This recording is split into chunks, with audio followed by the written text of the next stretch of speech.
You don't need your brain to play this game.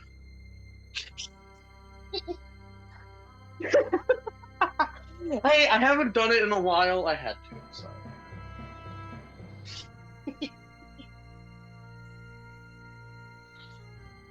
Yay!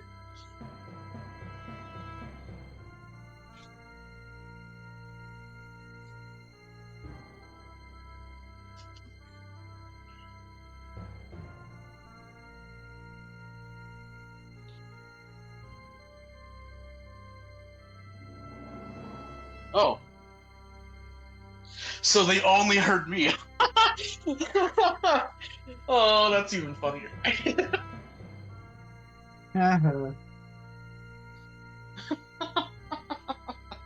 Hey, How's so that? it's a There we good go. thing that I interrupted you by saying something, because Dang then it. that meant that there was something to hear. Yeah, I don't know why my mic keeps defaulting. It's like, why does it do that? I mean, I think I know why it does it. Yeah. It's because when I plug in I have a PlayStation 2 or PlayStation 5 corded controller that plugs into my computer. But like Hmm. whenever it's like on Discord, it's like new audio device detected. Do you want to switch? I'm like, don't Yeah. switch. It apparently puts my mic on the desk on Streamlabs into default, even though I'm not like in or have Streamlabs open. And it's like, god damn it. So Zoom does that to me also too. Like whenever I join or like it detects a new audio device, it automatically mutes me. yeah. So I have to like unmute every time it happens. But I haven't had to do that. I played last Thursday with the controller, or two. No, it Huh. was on Sunday night. I think I played some Barony with Johnny, so it was fun. Oh, nice. I got to try it with the controller, and I was like, "This is good," because now I kind of know how to I do want it. to And play Bear. I still think it's easier with the keyboard, maybe, but it was interesting playing it with controller. So, but Yeah, there's a yes, lot of tabs that switch between. Yeah, I think keyboard. well, because now only you have to like instead of with the hotbar. I mean, I know we got to get into the game, but with the hotbar, Yeah, you yeah. can hold square and press LR or ZR or LR. You know the like left and right tabs for your Mhm. fingers. You know, it's Yeah. essentially L1 and R1. And you can Yeah. use that to choose the weapon, and then you do the same thing with triangle and circle, and then X is just for grabbing stuff. So, but yeah, all right. Anyway, welcome PTU, back right? to PTU. Yeah, welcome back to the Pokemon Space Odyssey. Hello, Callie. Hello, Steve. Hello, Schooly Eye. Welcome in. We are back with Roll for Immersion. And we are playing, uh, like I said, a Pokemon Tabletop United campaign on Fantasy Grounds, our VTT of choice. Fantasy Grounds is used for rolling dice, having maps, players can move around the map and stuff, and we're using it for initiative as well. It just makes it easier for us. There is no modules or anything for the Pokemon Tabletop United, but we using it all the same because it just makes things a little bit easier. You can hear this music in the background. It is music from Zame, but we will also be using music from Sanity, Blitzit, Glitch City, and Galax.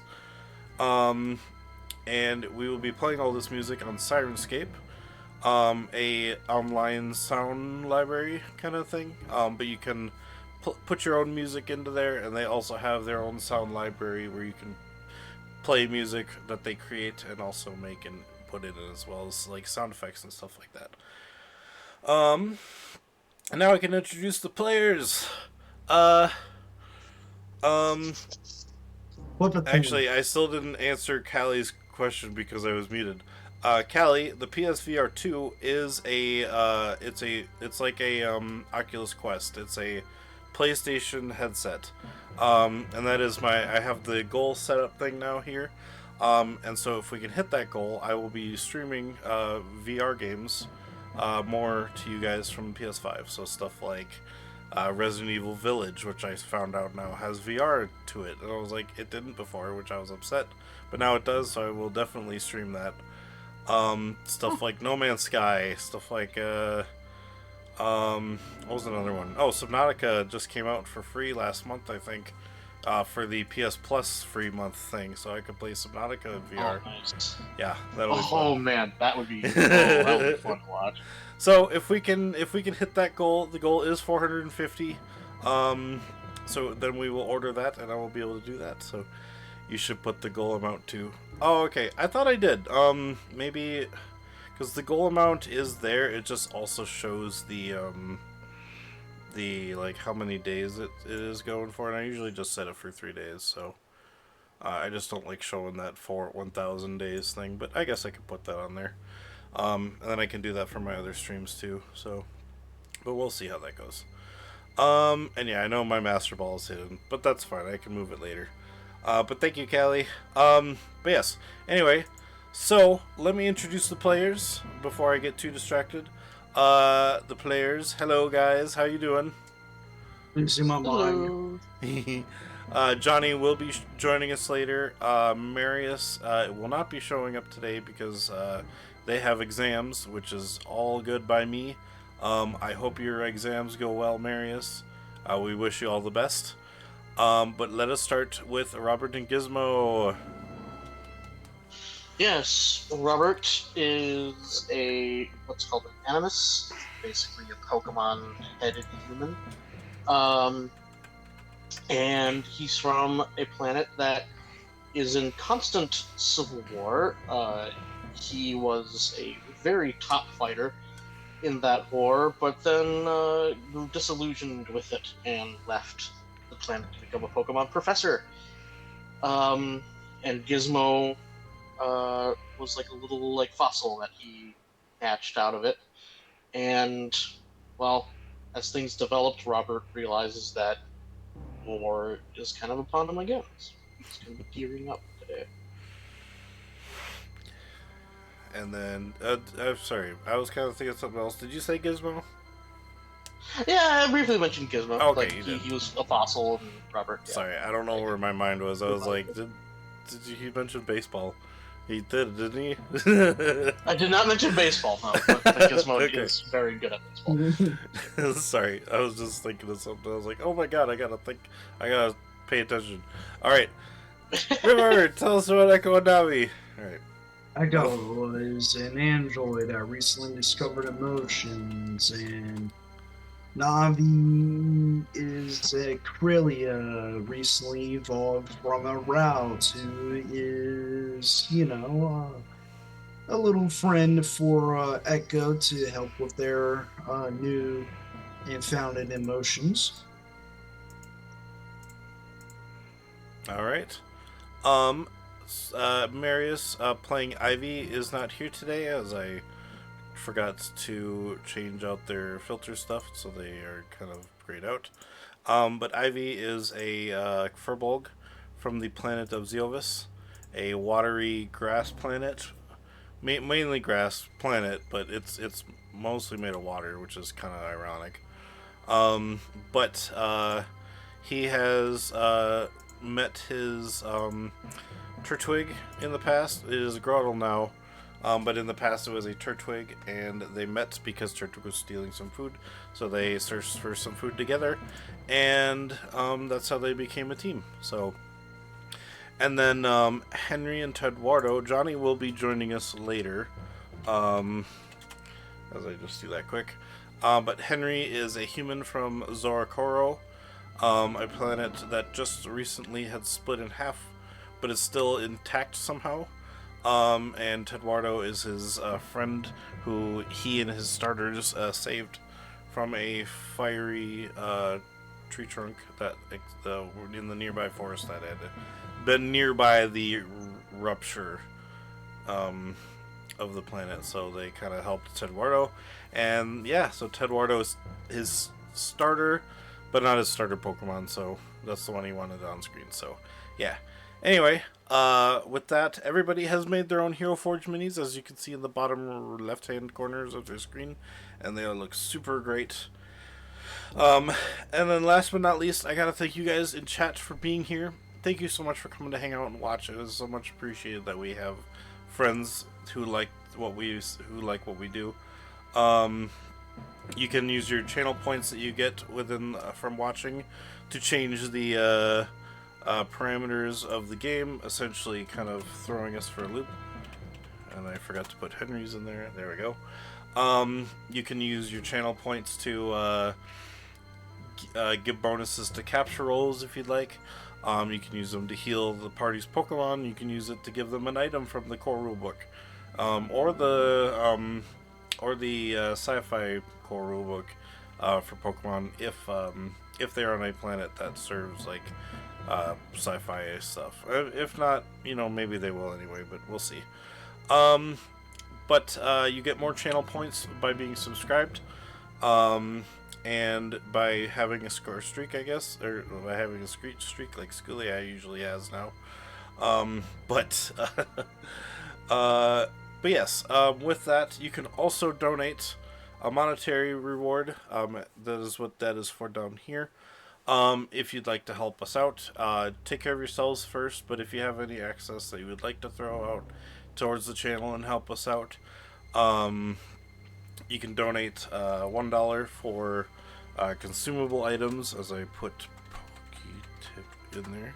Yeah, you can donate $1 for consumable items. This would be like usually in increments of 5, so they get like 5 Pokeballs, 5 potions, stuff like that. Usually the basics, revives and stuff would be a little expensive, so I don't think something like that would do, unless you did like $10 in each 5, or not like $10. Like if you did $5 and each one was for consumables, then I could do stuff. I could see me doing stuff like revives, max potions, stuff like that, if you wanted it for that. For $5, you can donate a Pokeball or a Master Ball.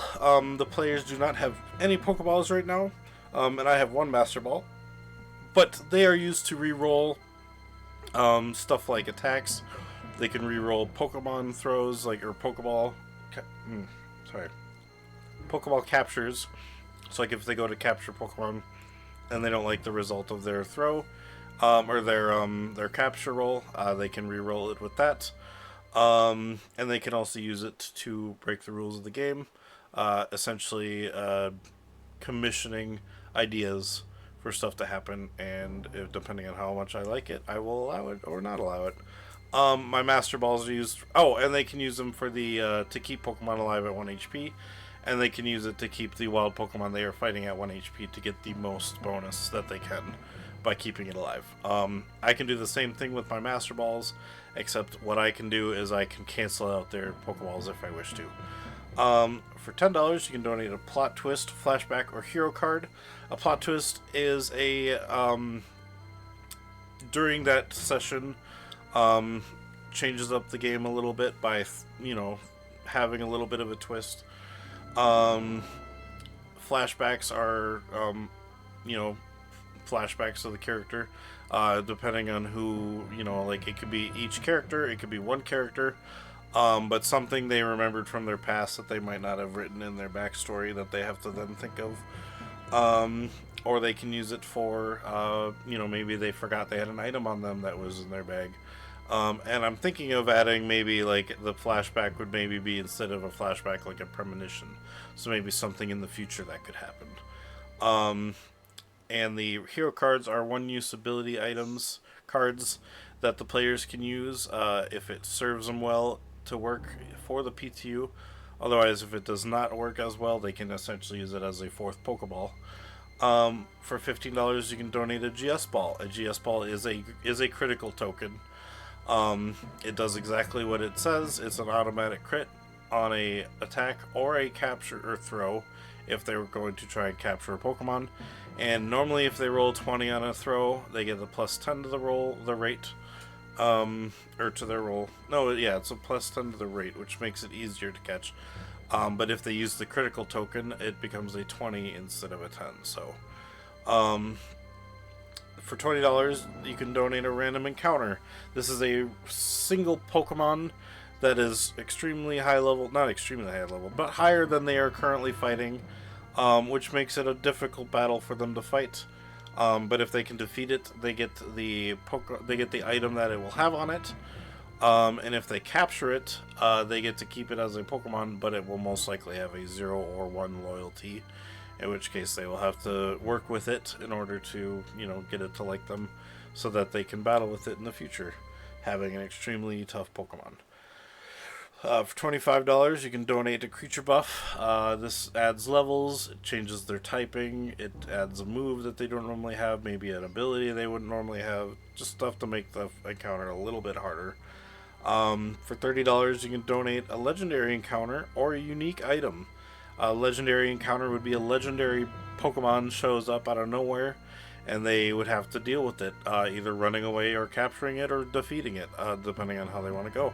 But if they defeat it, they get the item that is tied to the legendary, so it is a special item, like a special held item related to the Pokemon. And if they catch it, they get a legendary Pokemon that they can have, donated by you guys, basically. But it will always be at a 0 loyalty, and they will have to work their way to fixing that loyalty level again. And the unique item is a legendary item that is made specifically for the player of your choice, or a random player, depending on the situation. And in the game, normally weapons and items and stuff that can attack and stuff like that have crude, simple, and fine. These will be masterwork, like mastercraft weapons that they won't need a command or a combat skill upgrade in order to use, and they will have about 3 items or 3 or 4 abilities or moves on it, when a fine weapon usually has like 2. So these unique items are really, really strong. And last but not least, we have the Unknown Mysteries for $50. The Unknown Mysteries is essentially the secret menu item that we have over on Dag's channel. It is a one-time mention that that either helps or hinders the players. It can give them items. It can give them a quest that leads to a special item. It can be a just kind of depends on what I decide for that day. Today's Unknown Mysteries, I have decided to add basically while they're away from their ship, because their ship is currently being fixed to have a certain amount of breaches fixed, so it can survive being attacked and stuff like that again. If we get today's secret menu item, or the Unknown Mysteries, it will not only be fully fixed, fully upgraded to be full HP, full breaches and stuff like that, but it will also come with a attachment on the outside of the ship that allows the players to exit while still in space and be able to breathe in almost an atmospheric what's the word, like a porch, but it'll go all the way around the ship, so they can go outside and actually capture Pokemon that are outside in space as they throw their Pokemon or Pokeballs. But that is a warning to them that if they were to miss the capture throw, their Pokeball would be lost, because it just continues going.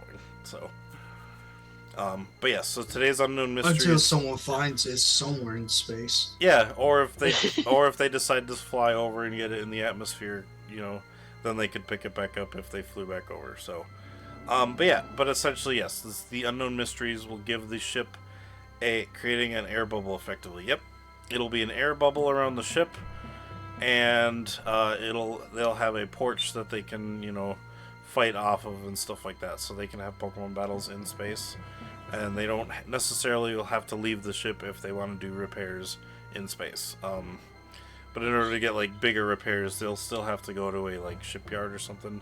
But smaller repairs, like if an asteroid flies through the ship or something, they can just patch it up, go outside and patch it up a little with scrap or something, kind of thing. But yeah, so that is the Unknown Mysteries for today. Are you guys ready? Yes. Awesome. Okay. So, let me just get the music recap. Last time on the Pokemon Space Odyssey, the heroes, I don't know if we call them heroes yet, they haven't really Random saved anyone. folk. Yeah, I'll say the party has managed to make it to Yaezuno. They have been traveling around quite a bit in order to find this metropolis, back and forth, being caught by white holes that would transport them to random spots, one above the lake and one above the town of the metropolis itself. The metropolis known as Marisolith. So, as they make it back, or in the meantime, as they have, been traveled around, they've spotted not only a like a white, like Tic Tac pill ship that they spotted the Void Cult in before, when they were on Gilead, but also they have spotted a ship that belongs to the Prisms, a group of space crystal humanoids who are not, they're basically like the Team Rocket in this game. They're like, they're not good to have around, but the players have successfully managed to get to the metropolis, and they have been kind of searching around, trying to sell items, get items to increase their supply before they decide to go back to Performia. And that is where we return. So, who would like to go first? Let's do Robert. Robert? Okay. Yeah. Robert, you and Ivy, I think, have just exited the a building. It's like a department store, correct? Or Yeah. I forgot if we had something else after that. Yeah. Okay, so it is now you. Where do you wish to go next? Well, at this point, Ivy does say that they'll go wherever you want to go, because they kind of figured out what they want. If they think of somewhere they'd like to go, they'll bring it up and stuff. Yeah. Yep. All right. So the receptionist brought up that there was a blacksmith not too far away, and Robert wants to check them out. Okay. Yeah. In whichever direction the receptionist pointed. They would have said, they would have pointed at your map and showed you where it was. So, yeah, it does take a little bit of a walk, but it's still in the section you're in. Yeah, they mentioned that it was like on the border of like the market district and like the industrial district. Like, yeah, that's what I remember them saying. Okay, so, let me check myself up a bit. All right, so on your way there, because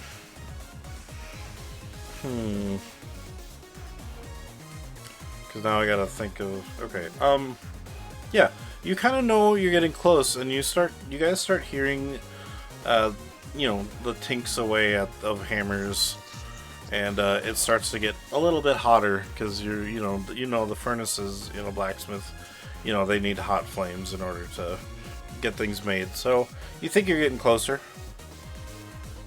And sooner than later, yeah, you find like a building that has like a bunch of smoke coming out of it, but it's not on fire. It's just like, it's very hot in the area. But it definitely does look like the place where she pointed out.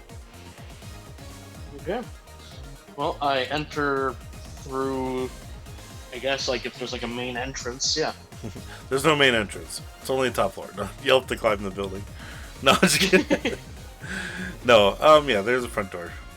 Yeah, as you kind of walk towards, the doors slide open, and you walk in, they slide behind you, and it is very warm in here. But yes, what you see inside, the outside does not look like the inside at all.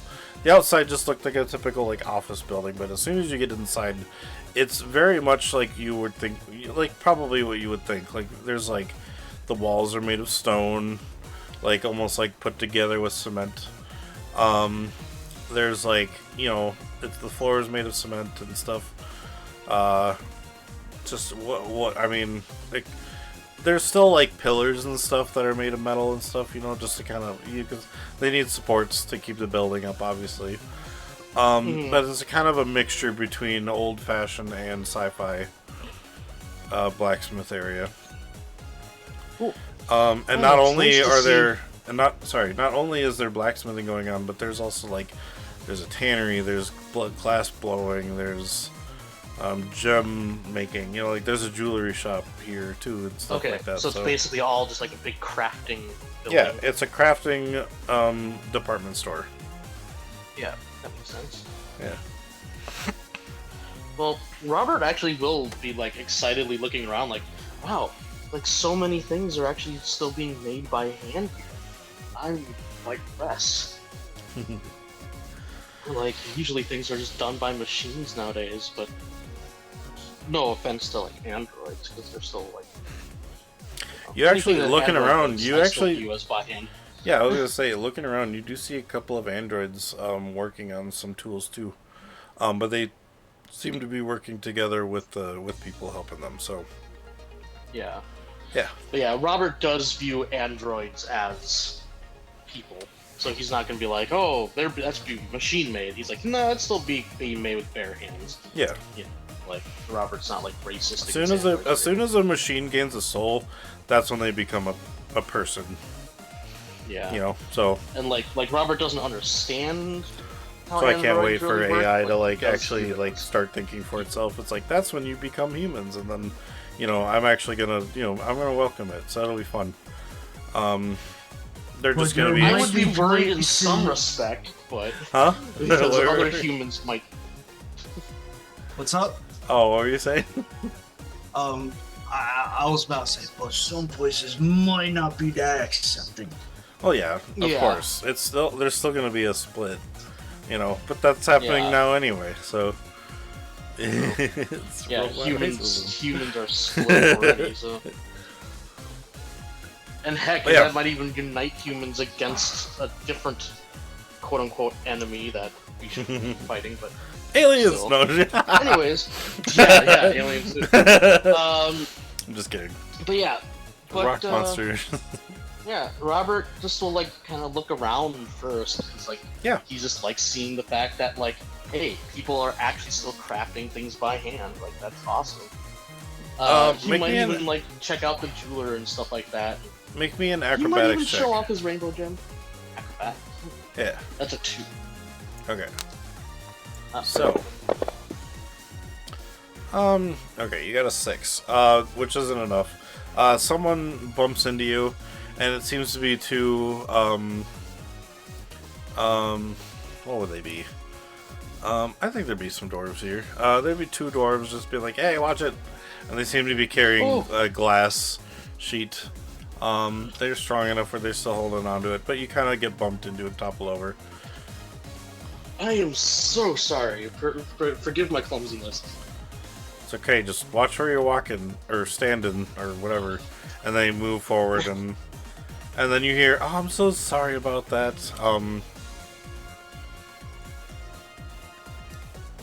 Are you okay? I turned to look at whoever says that. Yeah. There seems to be a lady behind the reception desk, and she seems to have, actually, she's fairly small. She looks like she's got wings, and they keep fluttering. But yes, there's, make me a general education. I think that's a 5. Oh, that's not the top of my head. You have your sheet, right? Yeah, just like. Yeah, that's true. There it is. General education. Yep, it's 5. Yeah. Any pluses or Medicine just the 5? technology. No pluses. But yeah, medicine and technology are the only ones that aren't 5. 17, not bad. This is your first time seeing one. This is a fairy. Oh, nice. She's about a foot tall. She's flying in the air. She's like kind of holding a pen, like a pen that's oversized for her. But Robert she's just kind of smiles because, like the most accurate representation of a type, of Pokemon type, is literally being that type. Like, Yeah. It's like, hey, the This is- fairy type was named after you. How fun! She's just like, I am so sorry. Are you okay? Oh yes, I'm totally fine. It was my fault. I wasn't watching where I was going. Here, come over to the desk, you two. It'll be easier for everyone to move around, but then you won't get squashed. I have to watch of out all course. the time. That's why I just kind of stay here, because everybody knows where the desk is, and they don't mess around with the desk. So, Well, Anyway. you also have the added benefit of being small and flying, so that helps. anyway, welcome to the Marisilith blacksmith department. Biggest department store of blacksmithing on the planet. How can I help you? Well, I was looking for where. Or I guess how can we help you? But are yeah, constructed. they're constructed here. I was looking. Yeah. Well, do you have a blacksmith that you really trust? Like that makes very high quality metal weapons. None of that fancy tech stuff. I mean, you can find all the metal stuff here. We do have some people that, or we do have some blacksmiths that are a kind of a mixture of tech and metal. But if you're looking purely for metal, for any specific reason, yeah, we can. She looks through some papers to see who she's got for that kind of thing. Let me put my sheet away. I forgot. I don't need this out anymore. Let's see. She's kind of looking through her papers.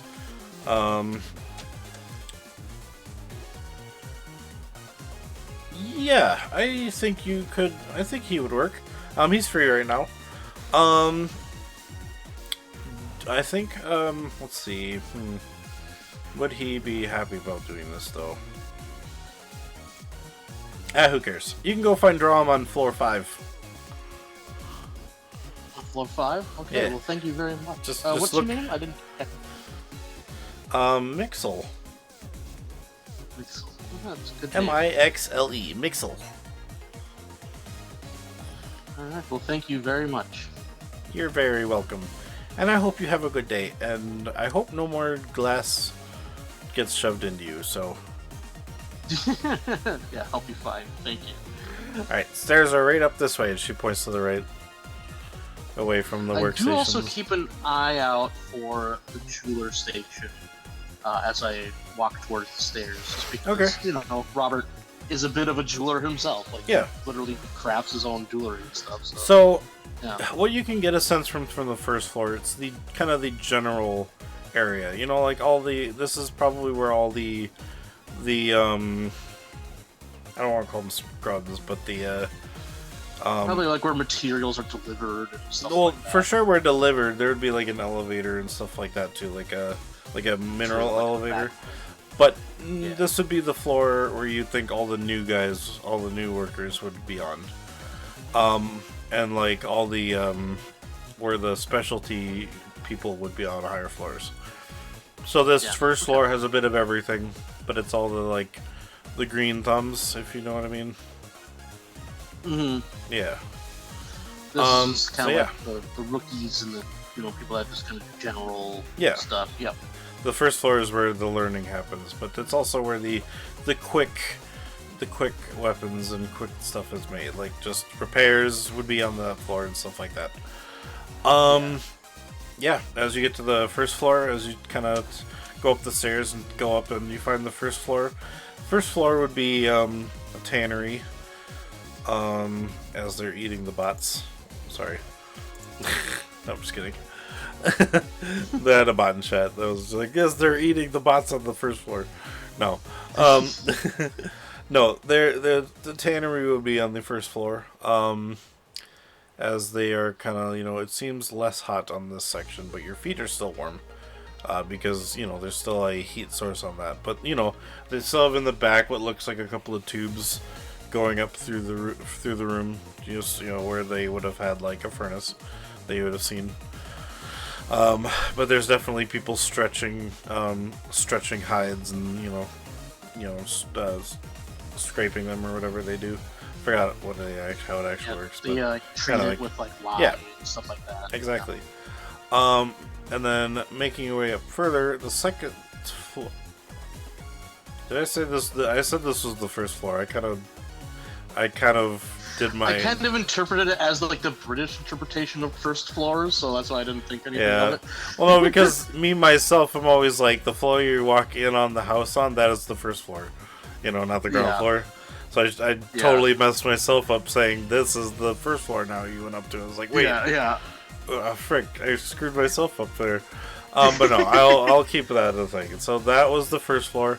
Then as you go up, the second floor would be stone masonry, stone cutting, stuff like that.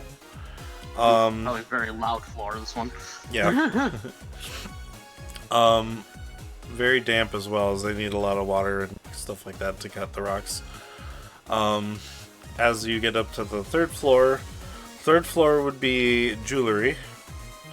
So once again, another water area, for kind of damp, because they need the water connected to the two floors, so it's easier for instead of just having them on like other floors. So this area would be for cutting gems, fitting gems into like rings and stuff like that, necklaces. So that's on the third floor. The fourth floor would be fletching. So this is a bow floor and stuff like that for ranged weapons and stuff like that. Yep. And then the fifth floor, since it has the most air going into it to make it as cool as it can. This isn't a very tall building, not as big as the department store you were at before, but the fifth floor, being the highest floor, is then the blacksmithing floor for the professionals. As you find, you actually find some rock. I forgot what I called them, but they're rock people. The stonekin. Oh, yeah. There's a couple here, along with maybe like a dwarf and another let's see, I'm gonna say it's two stonekin working on the forge to heat it up because they're the most resistant to the heat. A dwarf for working on the for smacking things around, and a satyr for being nimbly and fast at being able to bring things to dorm when he needs it. So. And also, I forgot, were dwarves native to this planet, or are they different? They're native to Gilead, but because, all the planets around in the galaxy can have anything, Oh, but, yeah. But mostly fake creatures will be found here, so.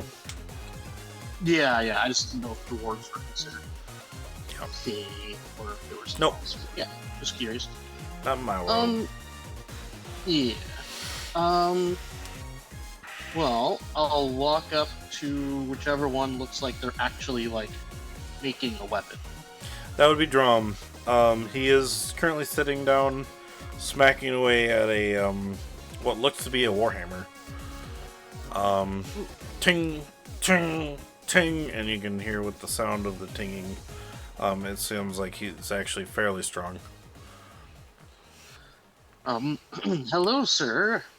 That's a very fine-looking weapon that you're making. It is. Thank you. Who made you be? As he wipes his forehead off with a towel. My name is Robert Marlowe. I've come to look for a one-handed sword. If you have any of really You're looking high for quality. a sword? Yes. Well, I got plenty of swords. There's a rack right over there if you need something immediately. Otherwise, do you need something specific or? I would like whatever your highest quality sword is, and I'd like to inspect it first before purchase. My highest quality sword. Let me see. As I go to my page for weapons again, because I need to remember how much they are. Sorry. Fine, it's gonna be. I know. I'm going for the GM screen version. I just need to find the. There it is. At least, yeah. I just need to scroll down a bit. Oh, there we go. Oops, I went too far. There it is. Okay, so.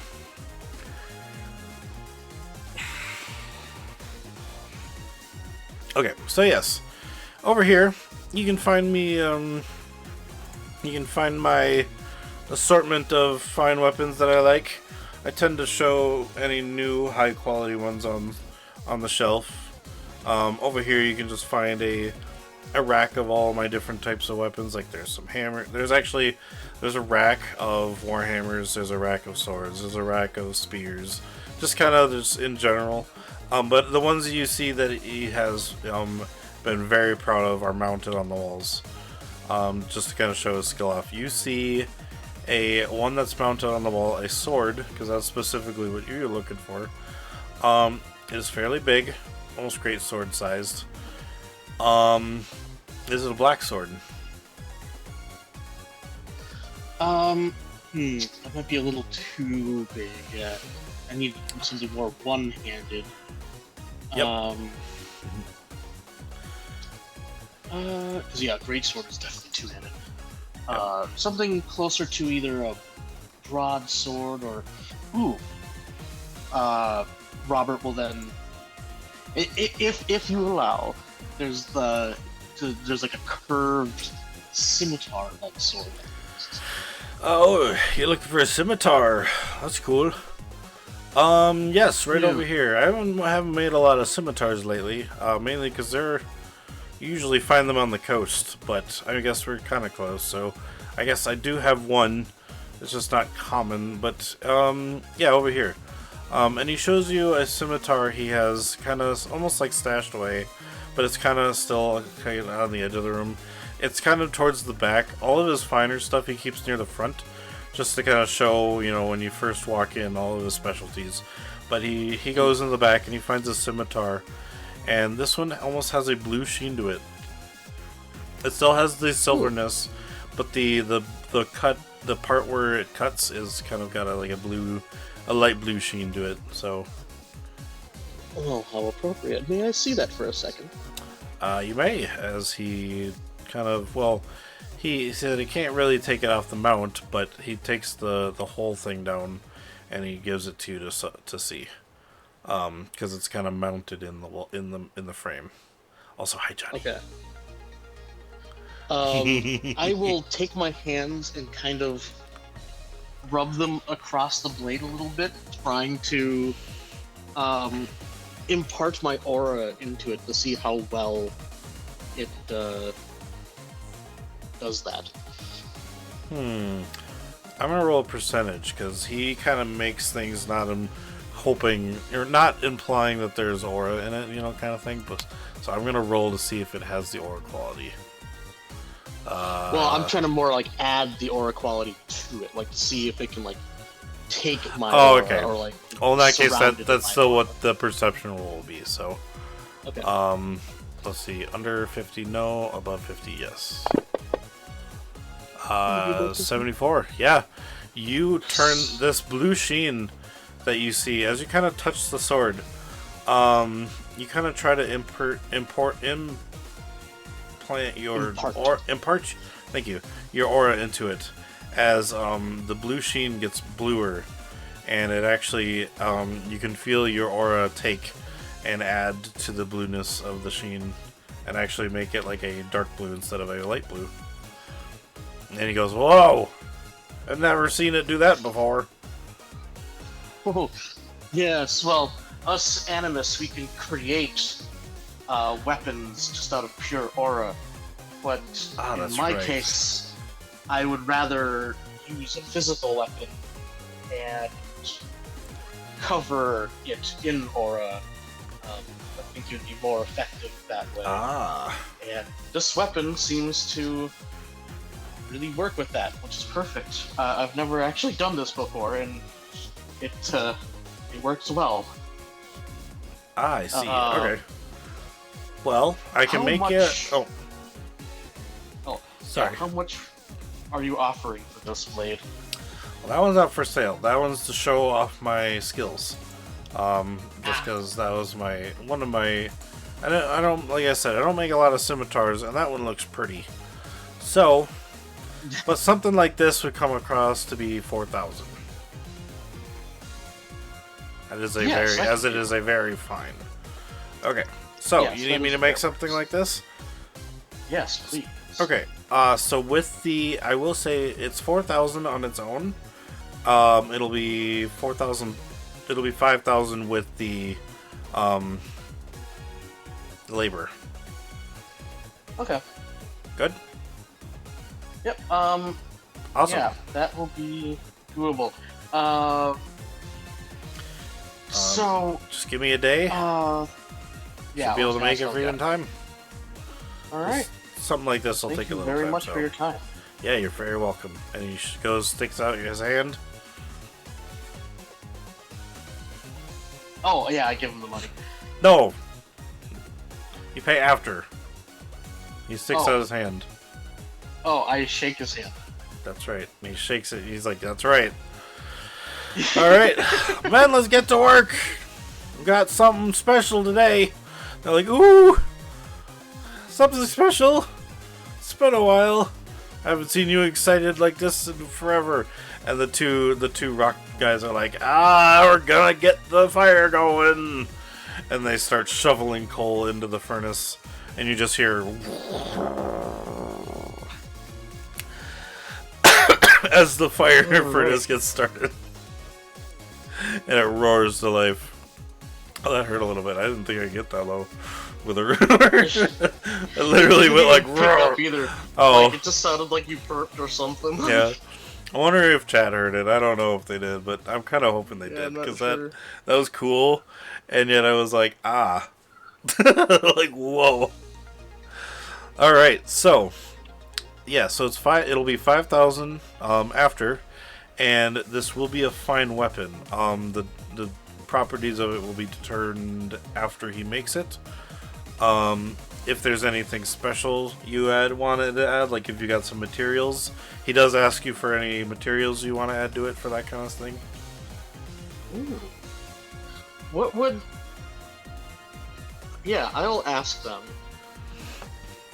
What would happen if you infused the metal with these shards? We've dealt with shard infusing before, but it's always unsure because it's kind of imperfect, if you know what I mean. We've done it before and it works, but we don't know what'll come out with it. You know, it's kind of a here or there. Yeah, but it's fun. It's fun when it happens. Man, you make me really want to like. Now that's if we use one shard. The more shards you use, the more precise we can be. Hey Neil, because I don't have it open. Can you tell me what each element does for each shard if you can find it faster than I can?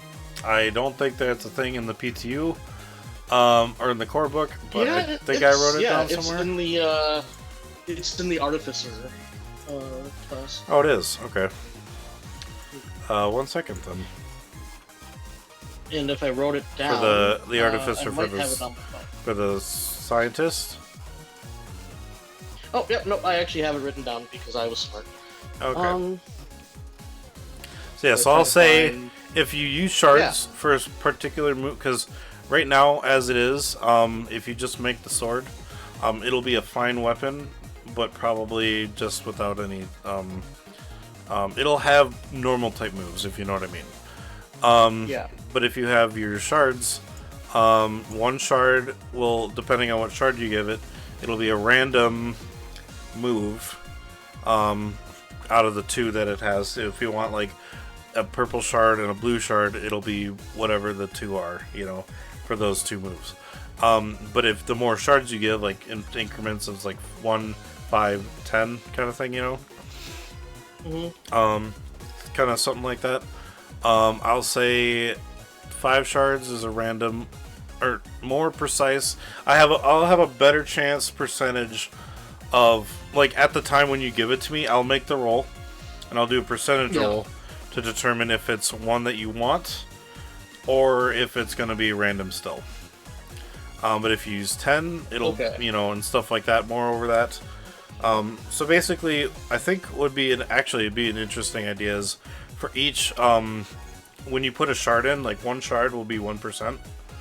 Maybe not. Maybe starting at 10% actually. So there's the chance that it'll happen, but there's more of a chance of what you want, but there's more of a chance that it'll be random. You know. But if you put more shards in, like, you know, after the 10% for one, if you put in every shard after that is 1%. So like if you put in 20 shards, it'll be 30%. So there'll be, you know, so like it'll give you more, it'll make you want to look for shards more to make stronger weapons and stuff like that. I think. If that works. Otherwise, I can do 1 shard equals 5% instead. Ooh, after the 10. Okay, I'm down for that. So it's like, yeah, the 1 shard will be 10. So I'd have to roll under a 10 to get a move that you want. Anything above 10%, so 11 or higher, it'll be random.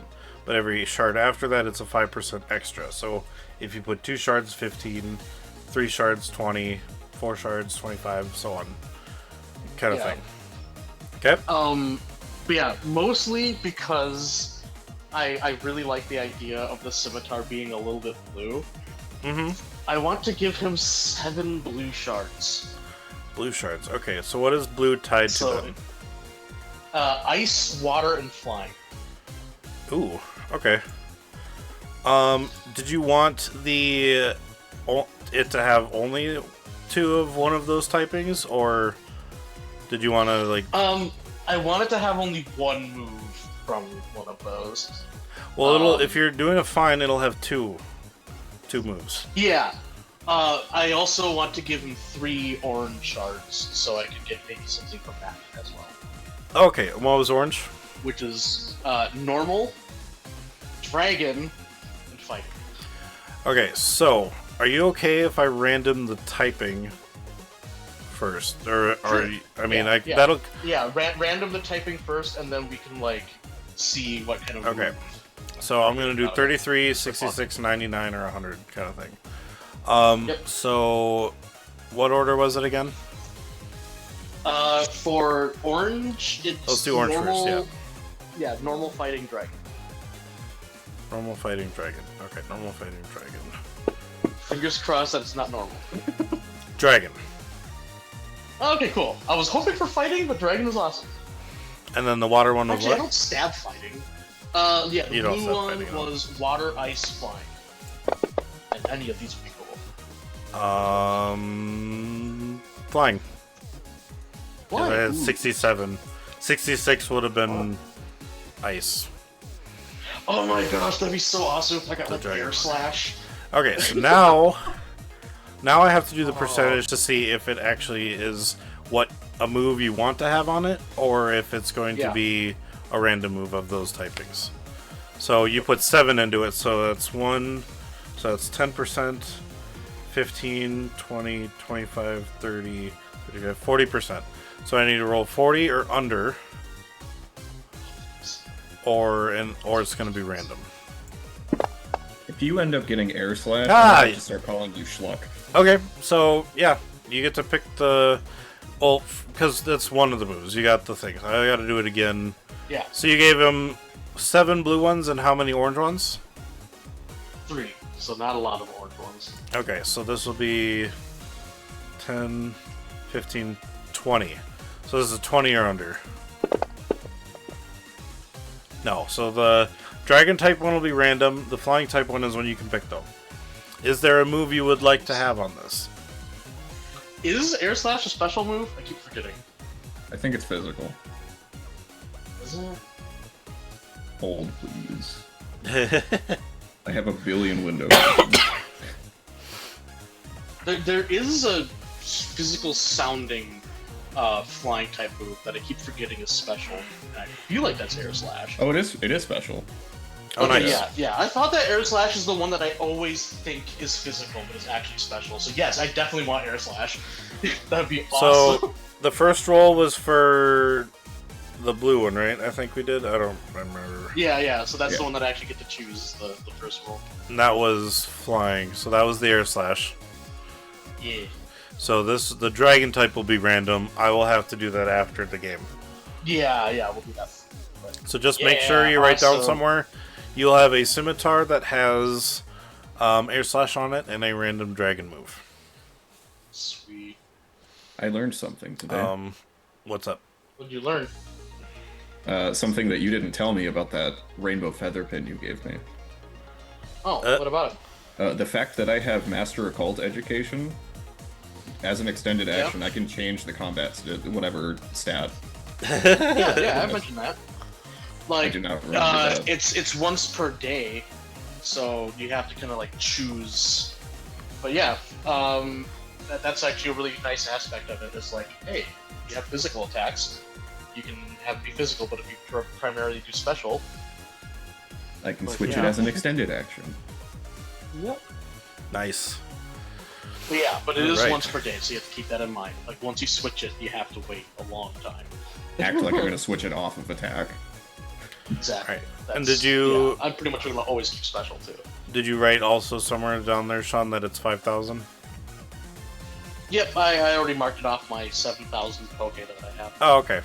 Just make... Okay. I was saving up. Got it. Just give yourself a little invoice in the notes. Yeah. Yeah. Because he's going to ask for it. If you don't remember, that's your fault. Yep. And it's gonna be blue with like a little bit of like an orange tint to it. Like, that's gonna be cool. Like a dragon thing on it. Random pickpocket. I can't wait to add that to. That'll be interesting Robert's to see what dragon move orange. will be on it. All right, but yes, he if it's says. a special move, I'll be so happy. All right, he goes. Well, he says, "Awesome, thank you for this chance. I don't make a lot of, thing. Well, I get the chance to make. That's kind of what that." He goes, "That's what that scimitar. I've, what I've kind of shown the light blue tinge you see on it is actually the move Mist. Huh. Yeah. Cool. And then I think he hadn't made a lot of those, but he has the ability to make it a master, or like the fine weapon. But what you saw was just a simple, because it just had the one move. So, but yeah, he will be like, all right, I could definitely make this into a fine weapon though.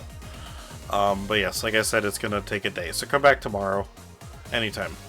All right. Well, thank you. You're very welcome, and we'll see you around. All right, boys, time for work. Ah! Ting, ting, ting. Ah! And Robert is very excited, but also still mildly. Don't get your tail caught in there. Man. It's gonna set on fire. Sorry, boss. I appreciate the forgot to do background that. noise and Say it. automatopoeias. All right. But yeah, and like Robert is very happy that he's going to be getting a really awesome weapon, but at the same time, he's like, man, I wish I really didn't have to like get a weapon, but that's. I always forget, war like, is probably upon us. Aura means you can use your aura moves with the weapon, right? So you don't need a free hand to like use your Pokemon moves. Yes. Okay. Yep. Just want to make sure. So I can also like cast like Aura Sphere from my weapon and stuff like that. Cool. Gotcha. Okay, cool. And also any strike from my sword, like the dragon move and the air slash. You don't have to have the aura keyword for. Mm-hmm. But like if I made like a struggle attack, like it might also have like the aura keyword.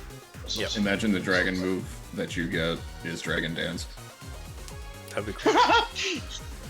That'd be insane. But would Alright. that not be a swords dance then? Actually, that would be. It would be a sword dance and a dragon dance at the same time. All right. If there's anything else you wish to do, Robert? I'll also inquire about a shield.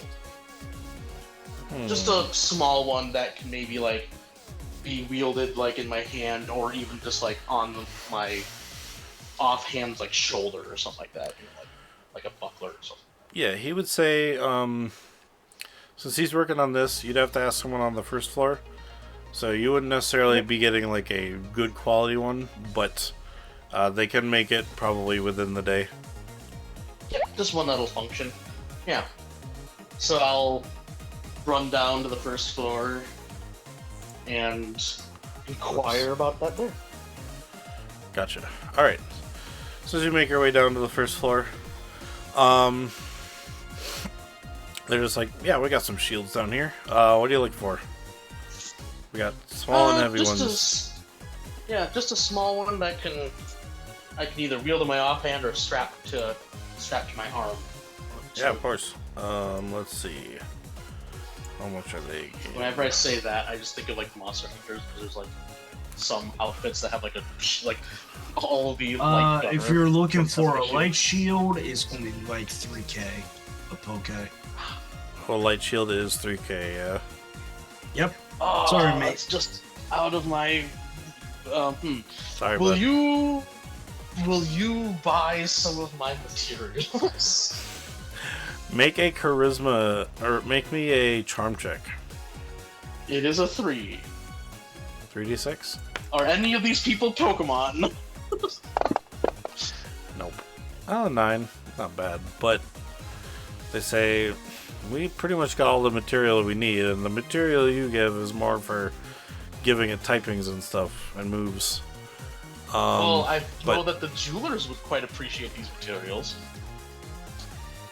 If you can go sell it to them, then sure, I'll make you a shield if you can get the 3,000. Alright, well, I'll run back up to the fourth floor. Or was it the 3rd floor? I don't remember. I think it was the 3rd floor because they were above the stonecutters. Okay. Yeah. So, running up to the 3rd floor.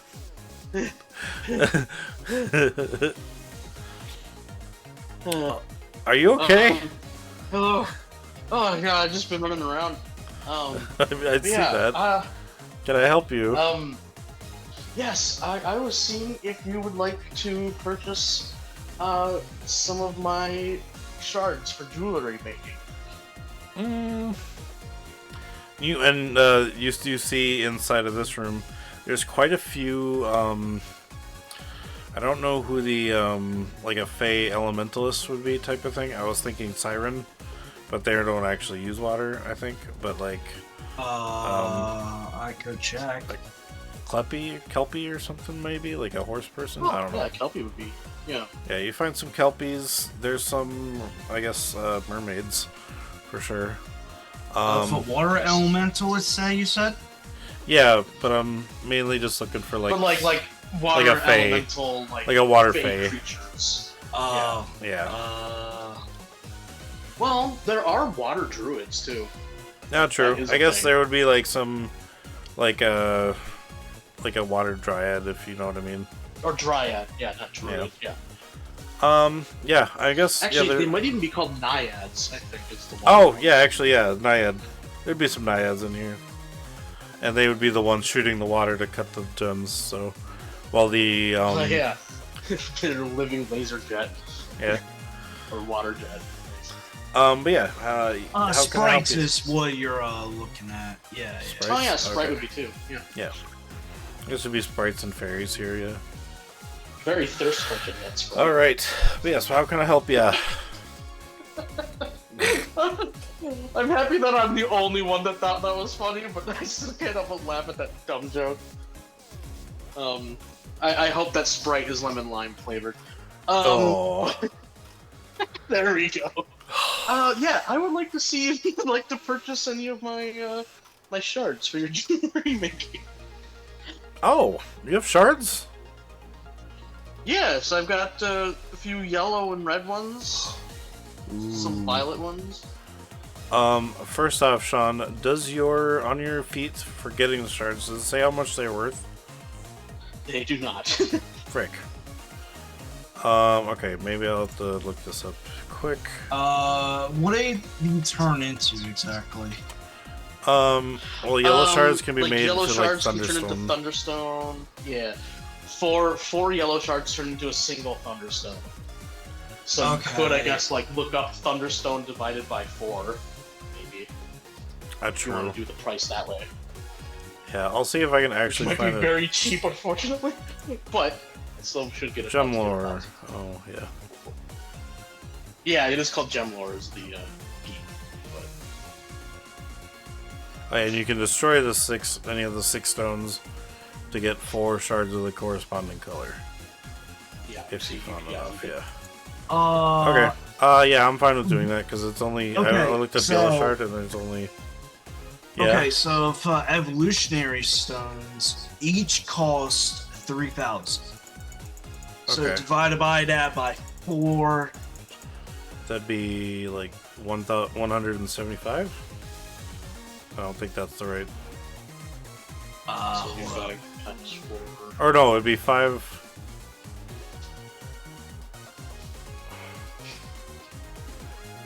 Oh. Yeah. 750 each. Oh, yeah, 750. Okay. And you can lower it too, because, like, you know, that's like if you were buying it, Yeah. buying versus selling is different. So. Yep. I'm just looking quick. So you can make it like 500 or something like that, maybe.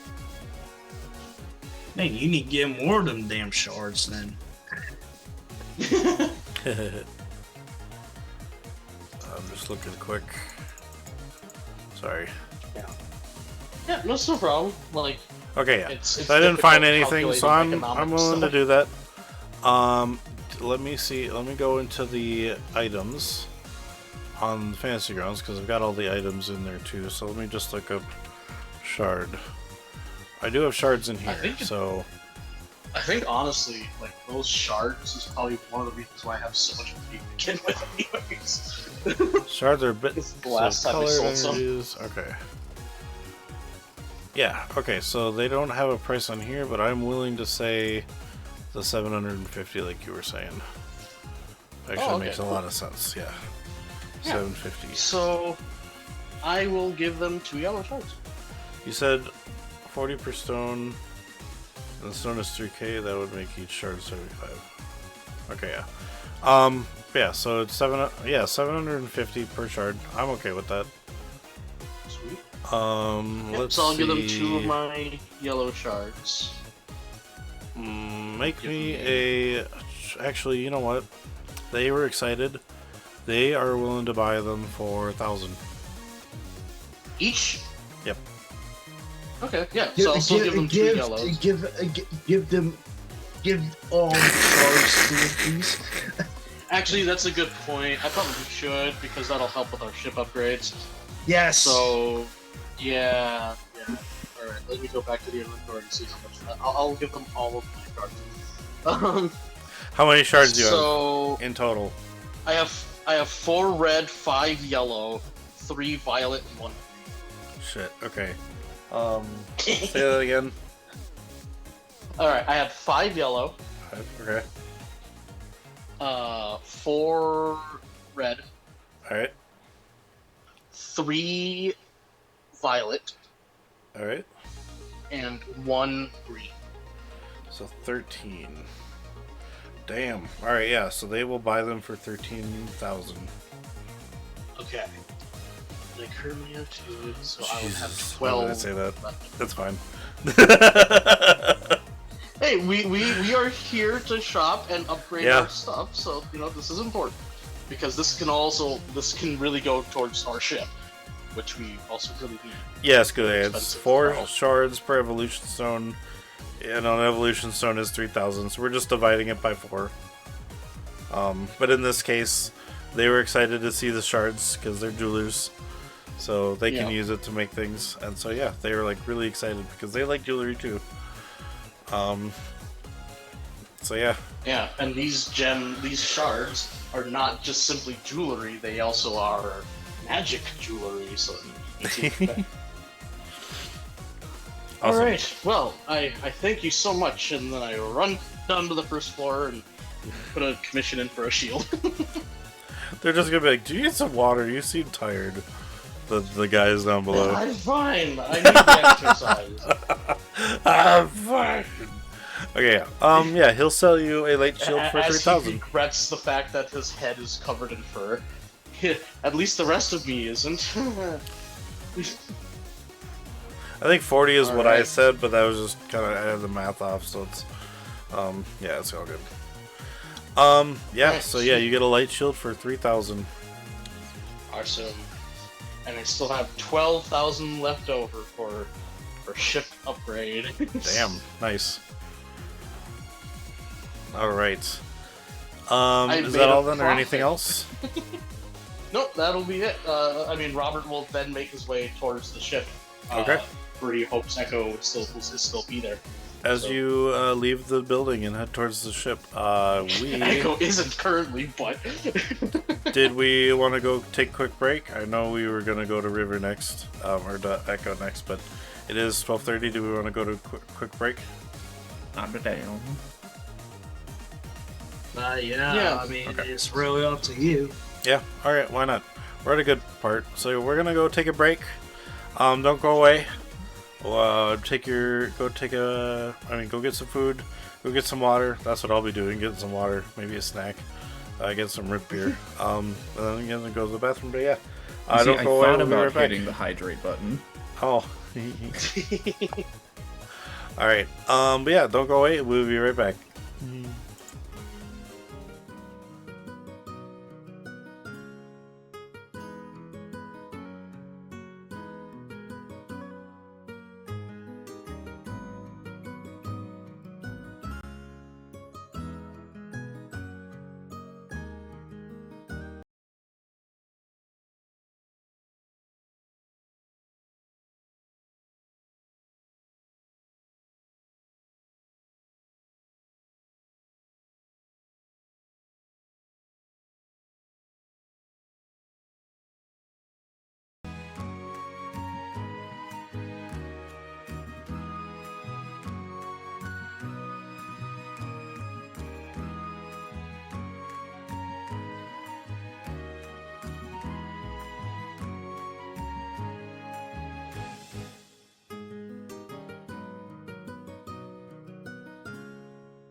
Welcome back, everybody. We are back with we're back from break, and Echo, we're gonna go to you then now. You are, and I don't remember what song I used for this, but Yeah, it was a good heisty song. I don't remember what I did. I'm okay with this. No, that's the Dimensional Factory one.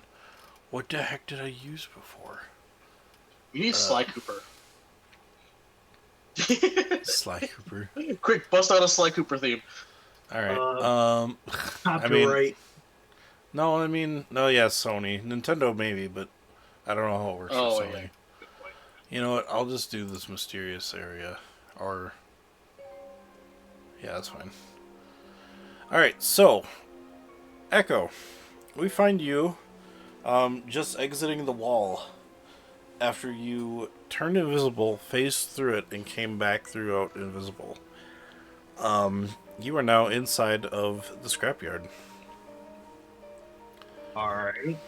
Anything around me? First.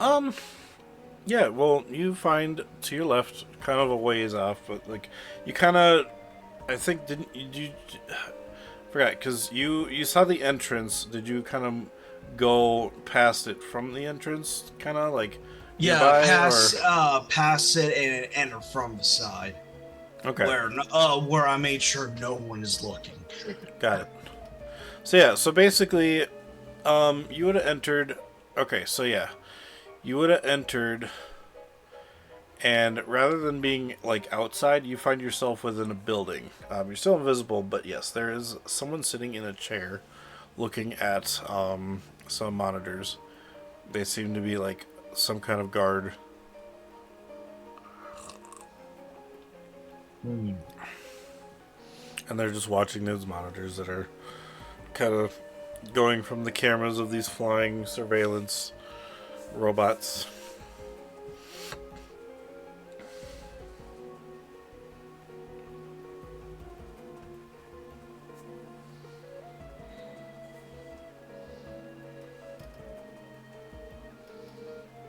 Which camera is pointing at one of the not graveyard, junkyard piles? Like these junkyard piles are everywhere. There's just kind of cameras moving back and forth, like on almost like a drone kind of camera. And then there's like drones just picking up trash and bringing them place to place, kind of almost sorting out all the junk into piles.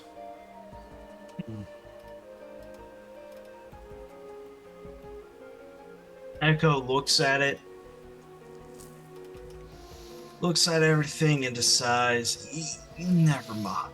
Like in their head, never mind. Yeah, because I have novice stealth and things will go wrong, so I'm just going. Echo's going to back out. Okay. You're just gonna go back the way you came? Yep. Okay. So yeah, as you once again phase through the wall, still invisible, you phase back, almost Homer Simpson Bush style, and you go, just kind of go back through the wall and head back. Hey, I am back, Steve. You are no longer in the junkyard and may do as you wish now. First things first, you know what I'm going to look for, and it's been in my mind since a while. I want to look for Rotom. Specifically, I want to ask people around this city, pretty much. Okay. To see if they see any Rotom about. Roll me. I could make a charm check.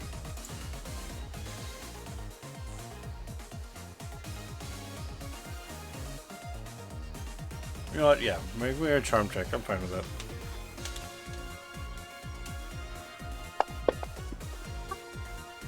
Oh, that 11. I don't like those 2 1s, but whatever. Yeah. They They say you. I mean, some they don't necessarily know exactly where a Rotom would be. But there's a couple others that say. I mean, you could probably look for the power plant.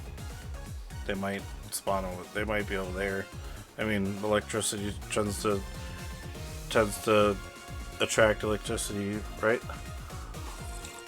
Fair enough. Okay. Where is this power plant? I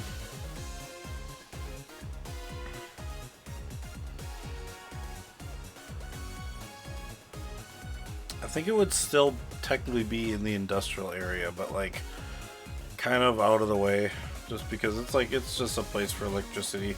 They need to keep it going. It's not anyone really needs to go. So it's not. I mean, people obviously have to get there, so there's a way in. But it's like a workplace. There's a one-way, maybe two-way entrance. Roll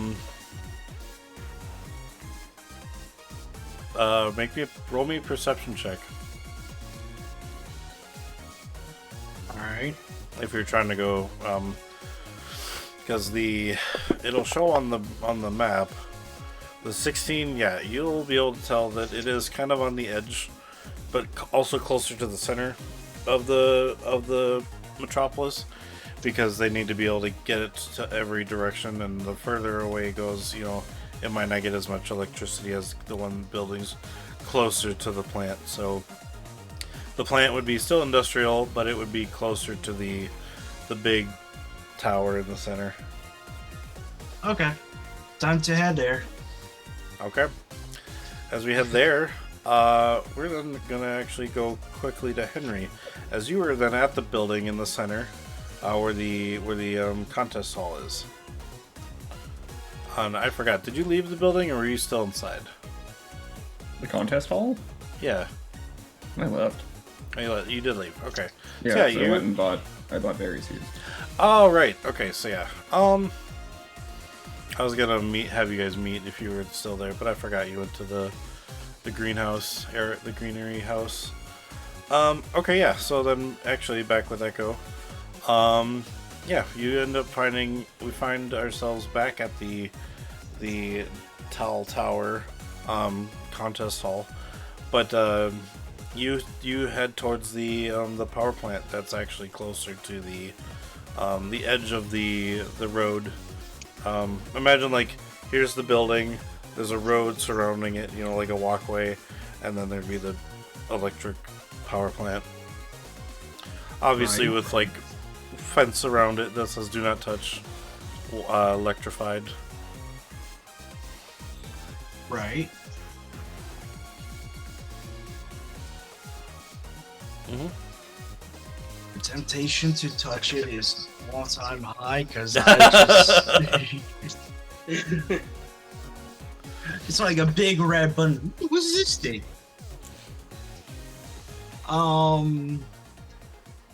Yeah, I am definitely gonna be not gonna touch the fence. Like, can you give me like the general layout of this power plant? Yeah. So they're on the not on the main walkway, but on the like if the building has like almost like a plus sign for roads going away, like this is one district, that was another district, this is a district, and that would be or another district or something, kind of thing. Kind of like every metropolis is sectioned off into 4 parts: a industrial, a home ec kind of area, like general. Then there'd be like like almost like an educational, and then like a fun area. I forgot. Like the place where the park would be recreational. That's the one. So like yeah, industrial, recreational. What I don't know what the home area would be called. If it was like that, and then I already forgot what I said. But basically, yeah, those like 4 sections. The electrical building would be in the industrial side, and the entrance would be connecting on the road that's the industrial and the recreational. Or no, the industrial and the home where everybody kind of lives, the home, the general area, Residential. I guess. Residential, thank you. Oh, okay. Okay. I played a lot of City Skylines, so it's like Yeah. you have a lot of recreation. Yeah, industrial, Commercial. recreational, commercial, and Industrial. Well, that's and the residential, yeah. Okay. Yeah. So then, the building's not that big. It's almost like it's not even really a building. It just looks like a bunch of wires connected. You know, like they gotta have the coils to kind of. There's a generator, but it is like kind of protected by a box and then a fence kind of surrounding that. But it seems to be generating enough power to power the city. So. Fair enough. With that, you can stop me on this, Mr. Jima, man. Yep. But I want to make a perception check to see if there's anything that could potentially point something out. Okay. Like anything out of the ordinary. Yeah, roll me a perception check. Hiya. Not bad. You definitely see like Pokemon here and there kind of gathering. Like there's some Magnemite, there's some oh actually what would kind of look up fairy electrics or some fairy or an electric type. But yeah, there'd be like like nearby in the street and Meowth. Yeah, the Dene would be there definitely. Some Pikachus, Pichus, just kind of, depending on what you're looking for, you might be able to find it, but the rarer it is, the harder it might be to find it. So Rotom, if you're looking for a Rotom, it might be a little difficult to find one. Alright. But you can always try. I could always try. Okay. The second plan of second thing I'm going to do is it possible to sense them out through like more of a cult type of deal? Like because You can certainly try making a cult education. Okay. Let's hope I roll ones, because I could just re-roll them. Oh. Oh, not bad. Yeah. I'm like, why do you want to roll ones? Yep. You can sense there is somewhere here. You don't know what, but you sense, and you've never actually met a Rotom, so you don't know its type of energy, but you can sense there's some kind of like ghost here.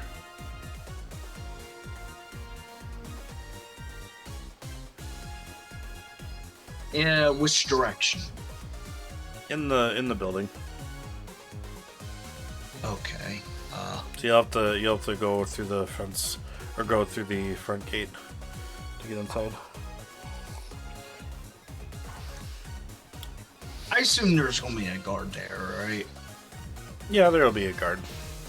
Just to kind of keep people from shocking themselves, grabbing the fence, or, getting in too close. But there's a guard, if you wish to talk to him. Yes, I am going to talk to the guard. Okay. Just, oh, hello. Don't get too close. This place is electrified. But hello there. Am I recharging my battery? Oh. An android. Okay. In that case, we have a spot for you to recharge if you'd like. Yeah, he actually shows you next to the, it's kind of still outside, but there's like a terminal, where you can like charge something up. Almost like a plug-in charger. He's like, you can charge here. We have this specifically made so that, you still won't, because even androids can get hurt from so much stimulation of electricity, so. Yes. Quick question. I've been hearing and did a bit of research on the net, and I am currently looking for a Rotom. Have you seen one as of late? I'm gonna roll him a check. What would it be? Let's do that. Whoops. He's like, I know what a Rotom is, but I haven't really seen one nearby. Let me check something quick, and he's gonna call someone. Yeah, like, have we any reports of Rotoms at the electric thing? He's like, they're like, you just hear that. And he's like, oh, okay. I have someone here looking to see if we had any Rotoms here, and I think they're looking to capture one. They're like, okay.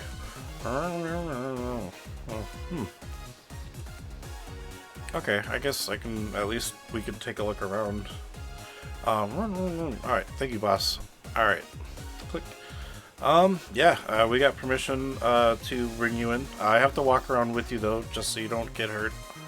But you're free to look around in the place and see if you can find any Rotoms. Alright, thank you for giving me permission. Yeah, you're welcome. Don't thank me, thank my boss. But yes, come with me, and he will guide you in. Like I said, it's not a very big building. It's like a 2-story, maybe 3-story building, but it's like, 20, 30 feet wide. Not, kind of thing. So, just kind of enough to protect enough of the batteries and stuff to power the city. But these batteries are like super batteries. Like, they're like, like you've seen the coil in your ship before. And that thing is big to power your ship. These things look like they were made of titanium, and also have like Tesla, like almost like not a Tesla coil, but like what are the almost made by like a forgot what that ring is called they have in Europe. It's like the neuron ring or whatever that was called. Forgot what it's like the thing like Tony Stark has in his chest. Oh.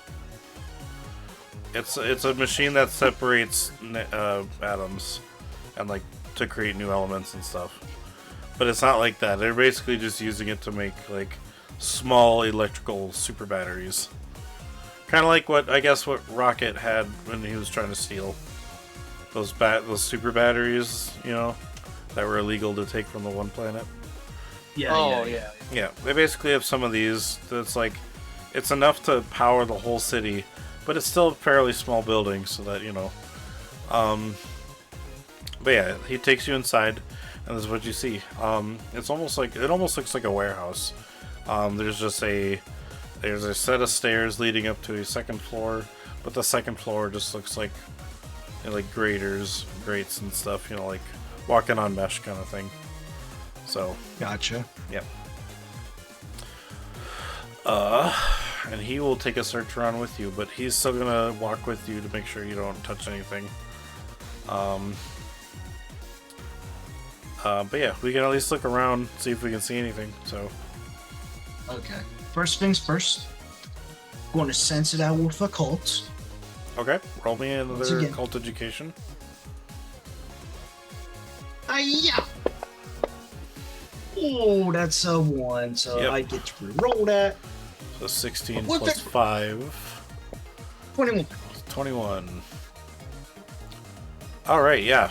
You definitely sense something that's actually quite nearby now. And actually, I guess since you have seen Rotom, since you keep saying you've seen a Rotom. Well, yeah, because Ghost Planet and... True, but you never know. There might not have been a Rotom on there. Or over the 50 years, you might have seen one. I don't know. Anyway, that's fine. Yeah, you definitely sense a Rotom nearby. Okay. And it seems to be coming from one of the bigger generators. Oh. Okay. Perception check then.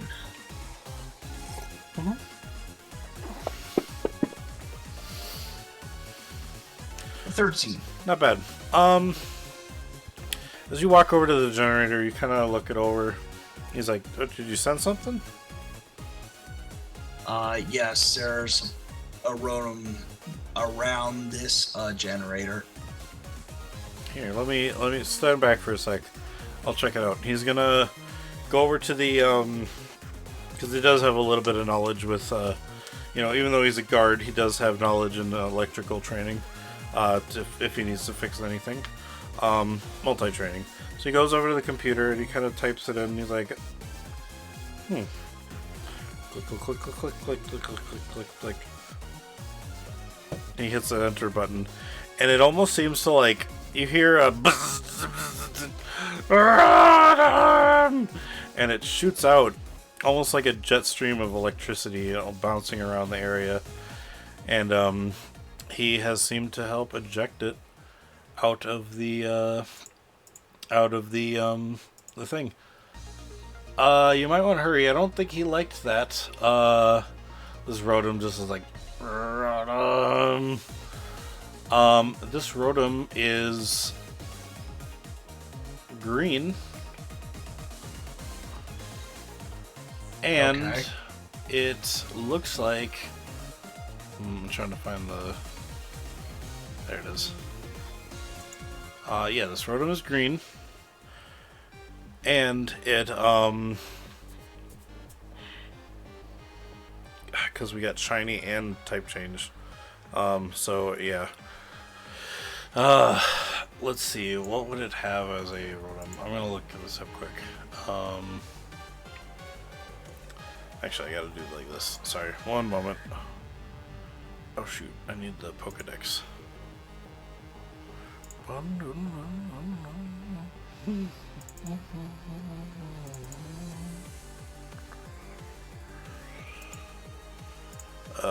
Yeah.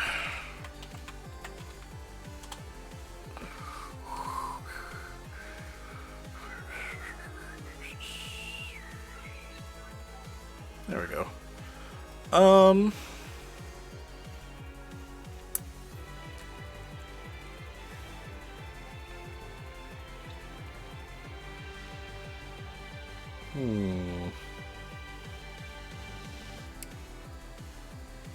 Oh, I get it. Okay, cool. Yeah.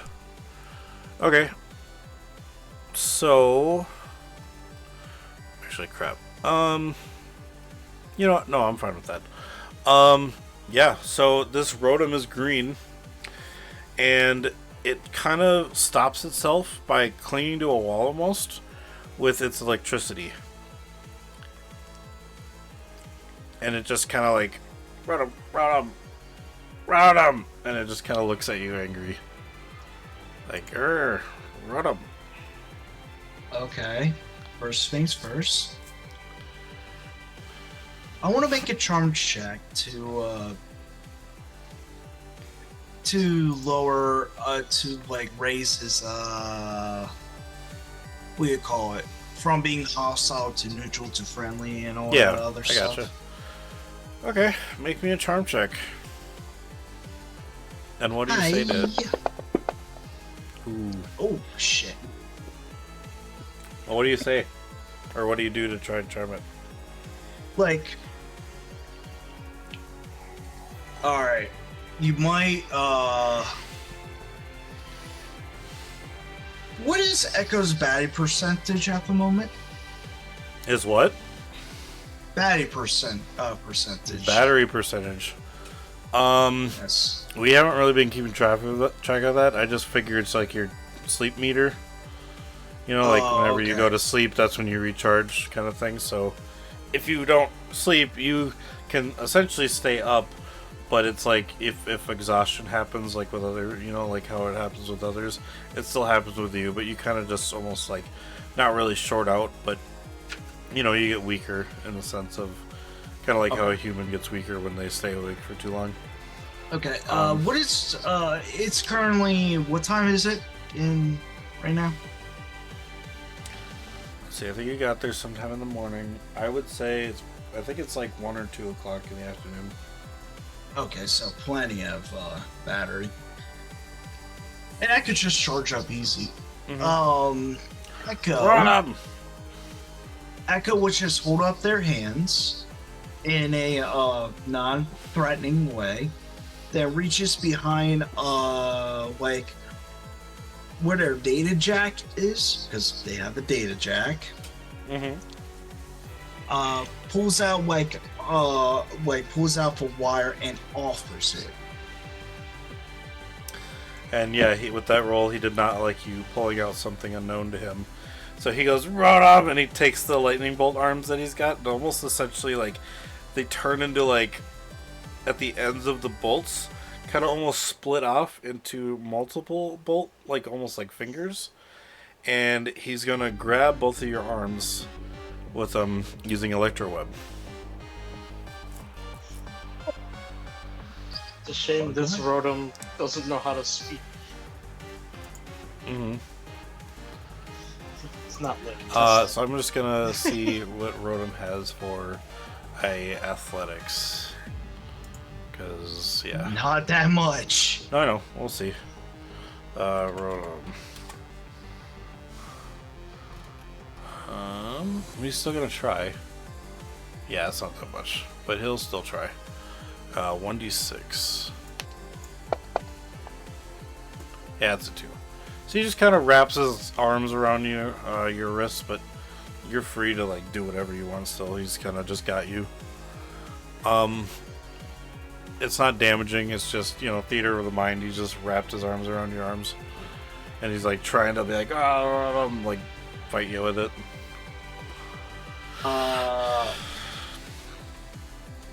I'm going to make another charm check. Again. This time, Echo would still hold that data jack. It's like, I am full of electricity. You want electricity, right? Alright. Roll me a charm check. A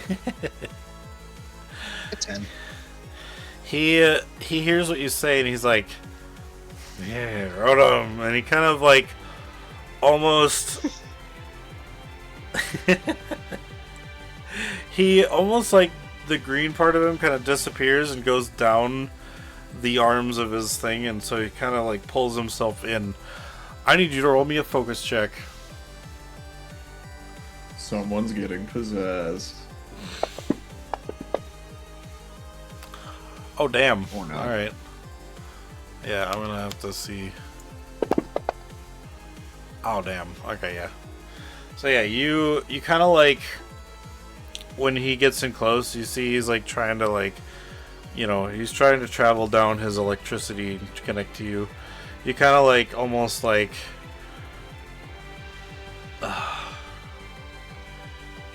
you almost like in the sense of how someone flexes and bounces a bullet off, but you flex and it bounces electricity out away from you. And so Rotom just kind of goes, Rotom, and he just kind of falls to the ground and he no longer is grabbing you. He's like, Rotom! Nah. Then crouches down to meet eye level, still maintaining the but not hostile. Says, if you want, you could come with me. There is plenty of electricity in the ship that we are constructing. It'll suit your needs. Roll me a charm check. This will be the third time, so it's gonna be a little harder.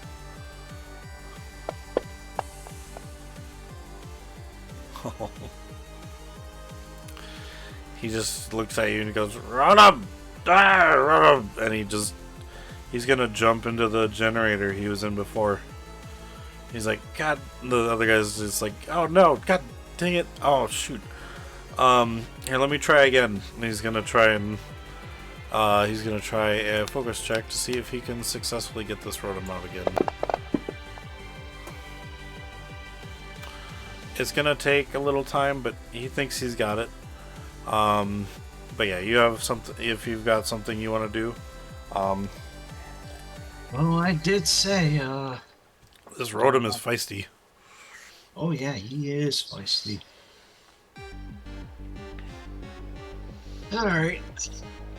Well, I guess he's a little bit too feisty for one's,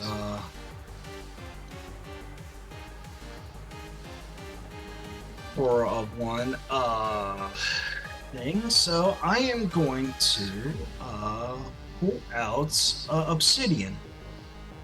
Ooh. Okay. Golurk or Golett. I don't remember who that was. I'm like, yeah, that was Golett. Yeah, so Golett, your Obsidian is you pull him out of his ball. And he's right next to you, and he just looks at you like Golett. There will be a friend that would join us, Obsidian, but he is very feisty. Golett. All right. And yeah, as you pull out Golett, you click, enter, and the Rotom just once again shoots out, and he's like, Rotom! Almost like you hear the words. You don't hear this, but it sounds like he's angry as a Rotom, and it just sounds like as a Rotom saying, "Stop it! Fuck off, Rotom!" First things first, alright, Obsidian is going to use...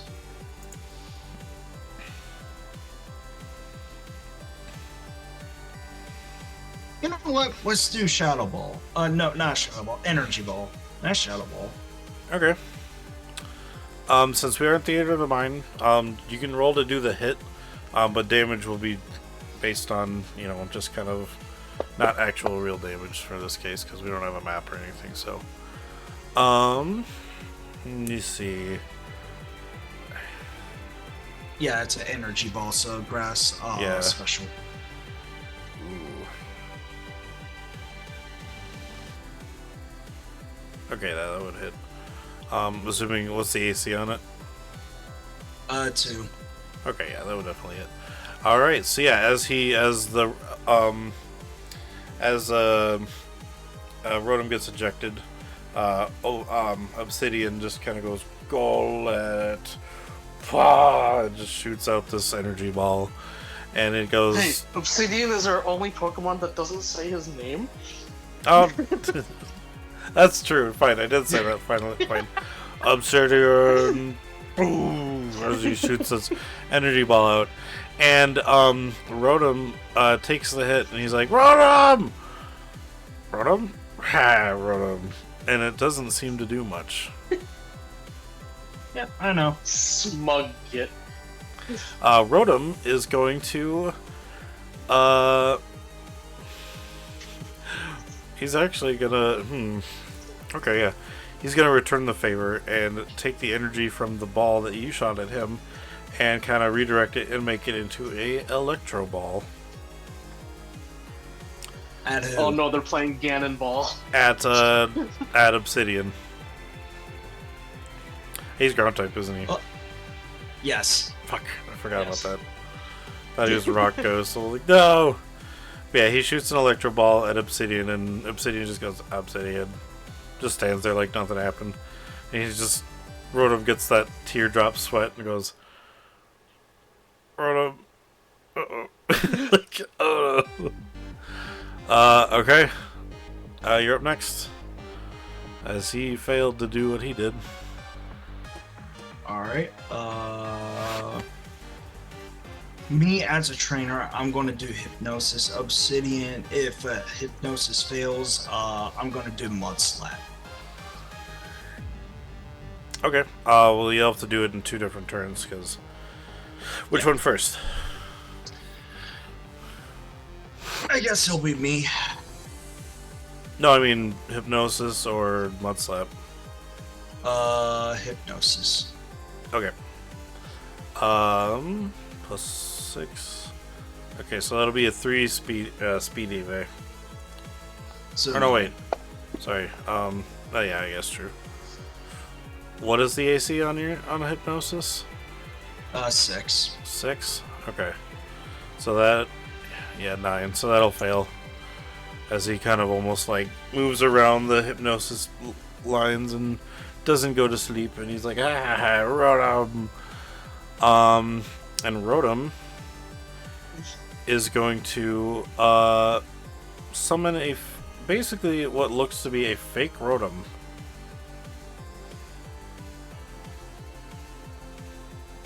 Just kind of like always out in front of him. Oh, substitute. Alright, your turn. Hey, it had to hurt itself to do that though, so that's a good thing. Mud Slap. Alright. Roll me ear to hit. Actually, that doesn't really matter. Yeah, that'll hit. It doesn't do anything though. What are you talking about? Rotom has levitate. No, it doesn't. Oh, you gave it a different. All Rotoms have levitate. No, this one doesn't. Well, Really? I think. Oh, Well, hang on. like all Rotom forms have levitate. It's a ground special. Hang on. I gotta see, because if it's just a regular Rotom.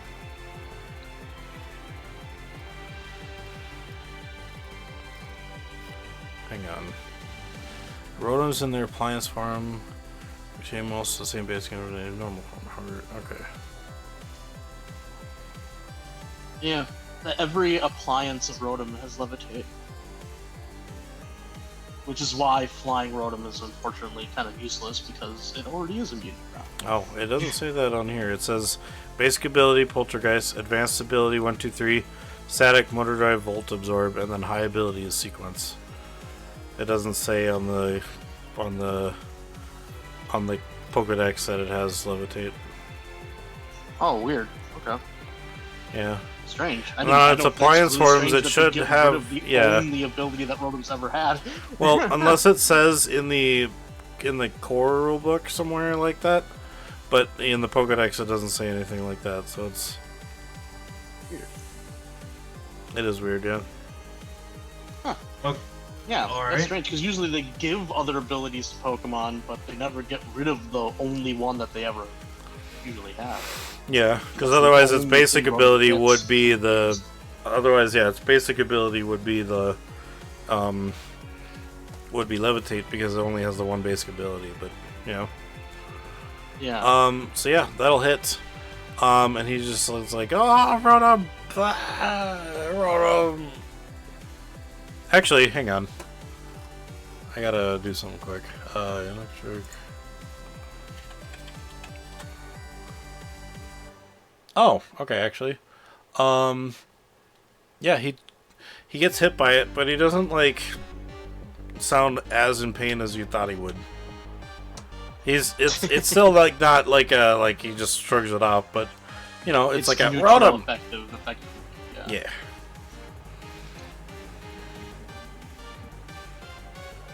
Okay. Yeah. I think I know what typing this Rotom is. I think I do.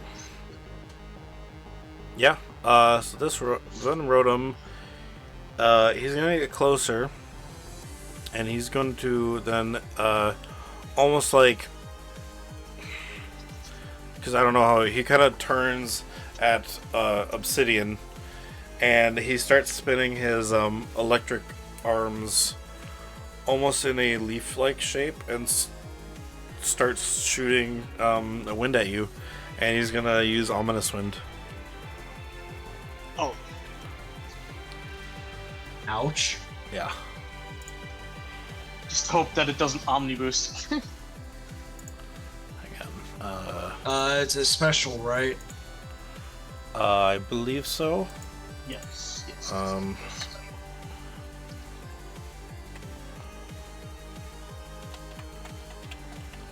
ghost special with a chance to raise. Okay, so it's a every single 6. stat. It's a 2 AC. What's your special evasion or speed evasion, whichever's higher? 2. So it had to be Okay. a 4. Yep. That is a 4, so that's a meets it, beats it. Yep. So he hits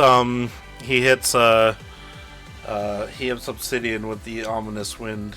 Doesn't get the Omni boost, but yeah, Obsidian takes a hit and he's like, Obsidian. In this sense, I'm still not gonna deal damage. You're fine, because it's Theater of the Mind. So, but in the sense, I will say Rotom is definitely at half HP. So. Unless you think I should still do damage to him, in which case I could roll just what the stat damage roll says. Let's just make it assume it's like somewhat below half. Okay. Make it so he has 3/4 left. I think he'll be fine. He doesn't. Okay. He won't take that much. I'm okay with that. Okay. All right. What do you do? It is now your turn. Hypnosis! Alright, and actually I forgot, because I forgot that the level I made this Rotom at. So it actually is, Don't tell me. okay, yeah, let me see. So Hypnosis will be speed, so... God damn it! Sorry,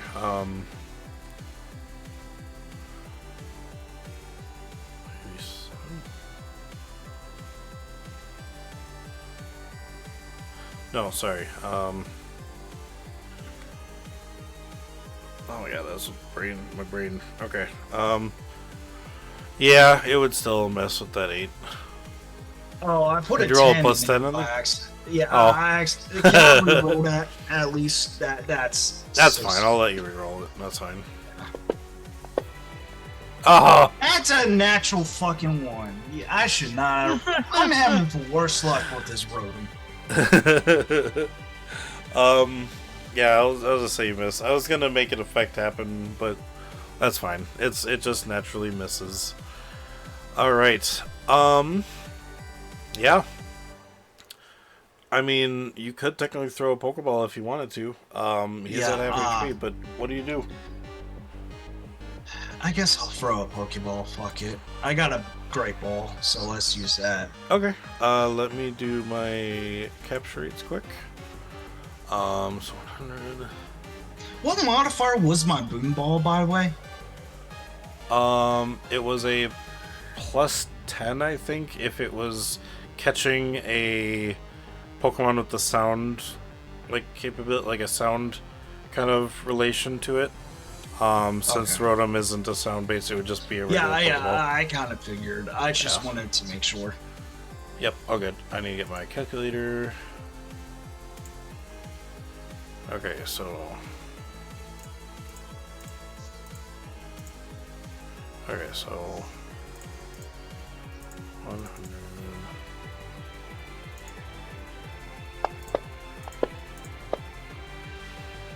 Oh, yeah, okay, yeah. So you definitely hit him with the ball. Lower Have than you did 50. calculations? Yeah, I'm doing the calculations, yeah. Okay, so unchanged.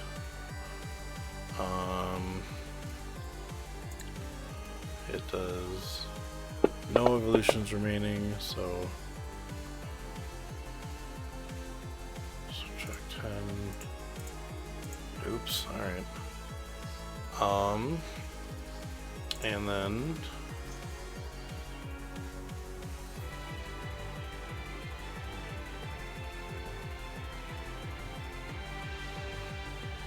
I have a shiny minus 10, so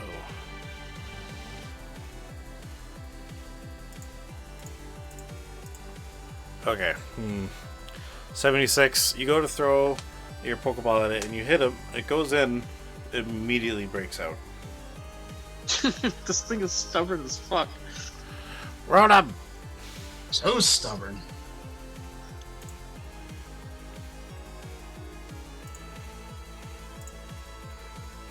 All right. All of a sudden, the robot Zigzagoon appears out of nowhere. Okay.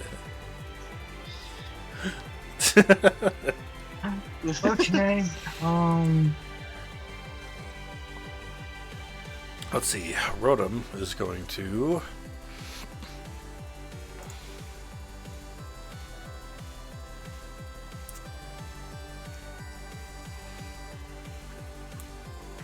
He's going to use Confuse Ray on Obsidian.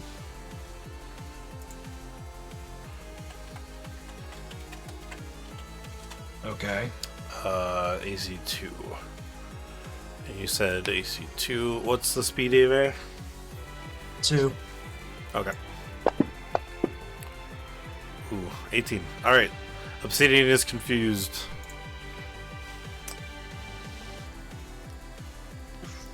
Alright. I am This going. is going so well. Yeah, I know, right? It is really going well. Rotom!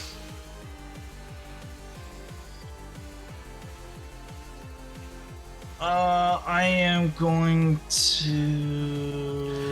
The guy just says, I mean, the Rotom wasn't really causing any problems. He could just stay in the generator.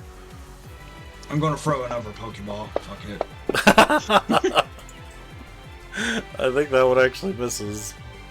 Unless It's, AC 6 and the status, which he's got a 9 in general, so 1 automatically makes it fail. Yeah. You needed a 7 for sure, at least. Plus 7. Yeah, that would have been a 16, so plus 3. I mean, yeah. So you would have needed a 9 to hit him. You already wanted to burn down this planet, and like you're in a power plant. Like you're in a pretty good position right now to be able to just light a fire. I'm thinking about it. Don't worry. I'm thinking about it.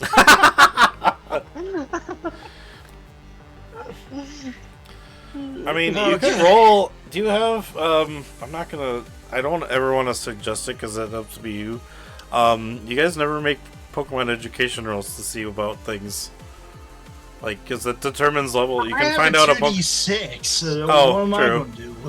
I mean, you can find out its Want me type. to- You can find out a move. If it has a move that normally doesn't. I don't know. I mean, Here, there you go. Have an 8. okay. You find out this is a grass type Rotom.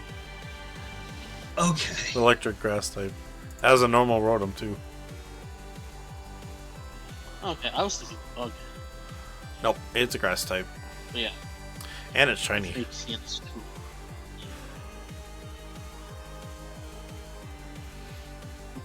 There's a reason, though, it's hard to catch it. That's all I will say. Throw another Pokeball. I gotta play anymore. Hey, Christina, welcome in. All Yeah, right, so yeah, you hit him.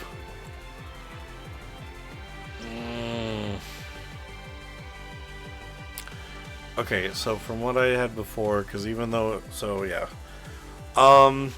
you go to throw it, and it hits him, and the Rotom just goes, Rom! It gets sucked in. Loop, loop, loop. And it pops out. Oh, motherfucker. Yeah. Alright, I'm done. I can see. No, I'm going to give it one more attempt. Rotom.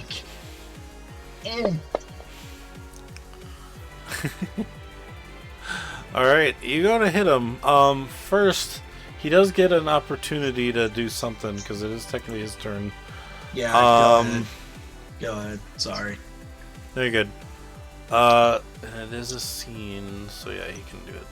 Again, he is going to, because now that, so he confused raid your Obsidian.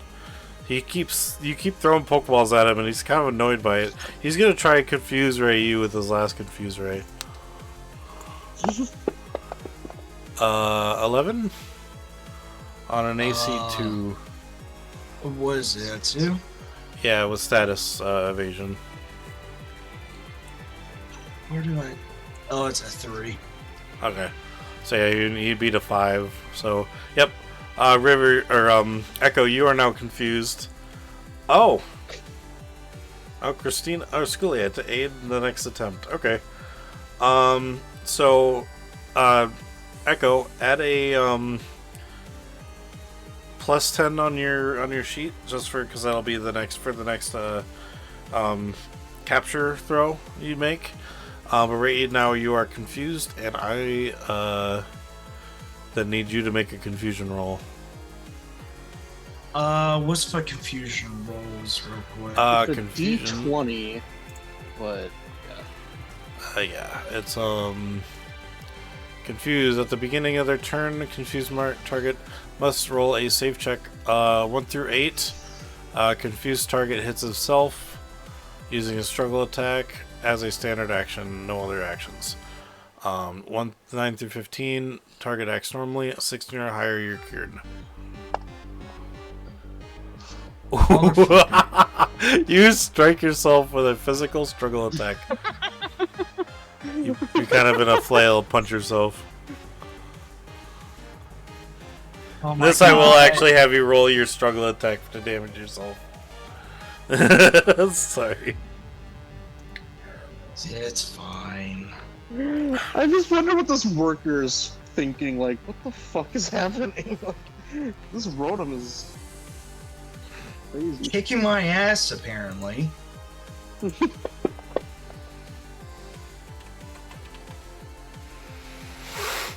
I suspect its level is pretty up there. Yes. Alright, GM. What's up? Alright, I'm looking this up quick because of what he's planning to do. Oh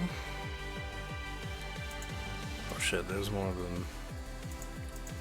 than... I don't know why, but just in my head, I just randomly thought of Night at the Museum. Like, why are you slapping a monkey? He's been pushing me and pushing me, and I'm sick of it. There is, but he has to become unconfused to do it.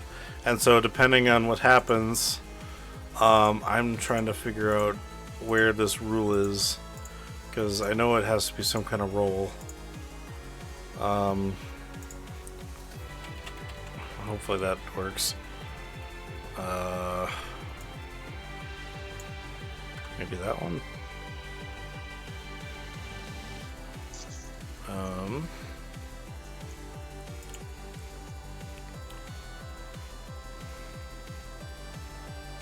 Okay. Sorry. It's fine.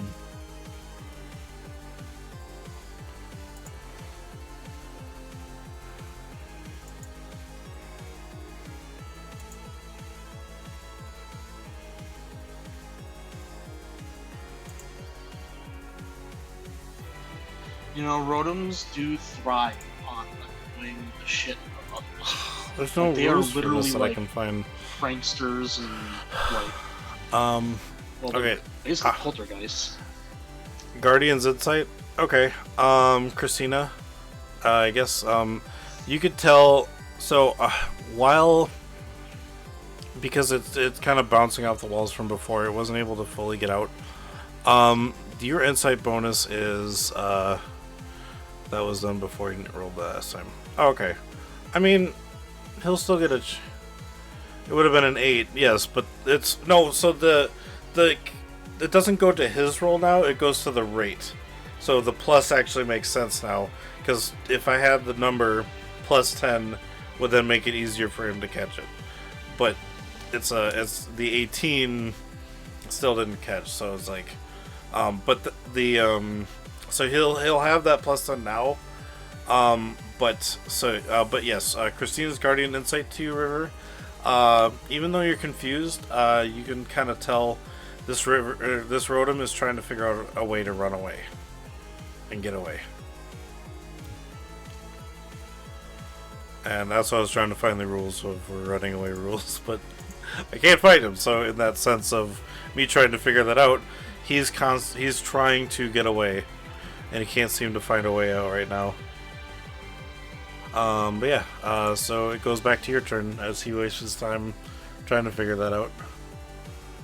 Okay. So I need you to roll another d20. You're cured!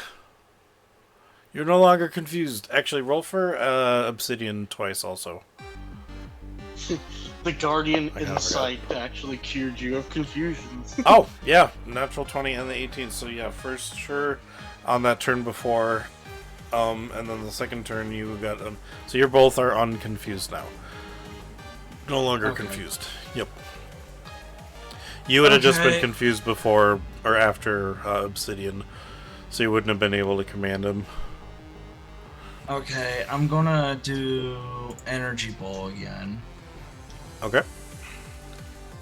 One Obsidian. Not on himself, but Yeah, I gotcha. you know. Yeah, from Obsidian. Yeah. Okay. Oh no! I'm done. I am so done. As Obsidian goes to shoot the energy ball at him, he kind of avoids it, and he's like, "Rotom, stop it, Rotom!" And he's just, yeah. Like I said, I still don't know the rules for running away. I know there's an ability, but that's to like get you unstuck. Yeah, no, that was the insight. The insight was knowing that this Rotom was trying to run away. Even though he was confused, so... Okay. I think, honestly, Oh, running also, away you know what? is just... I will trying give to- this additionally on the insight bonus. This Rotom is level 45. Yeah. Okay, a little That's higher wh- than I thought. That's why it's so hard to catch, because the capture rate you needed was a 0.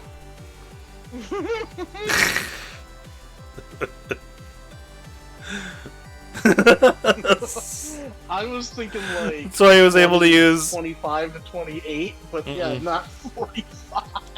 That's why he was able to use the move Okay, I'm letting it leave.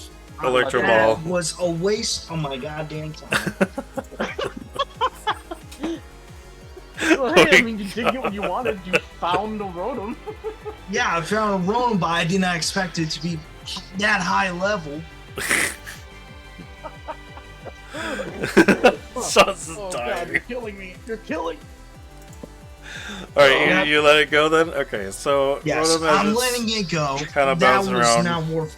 Yeah, that was not worth my time. Sorry, it does end up finding a way out, and the Rotom runs away. Well, you do know there's a Rotom in the city, but it is quite high level, so...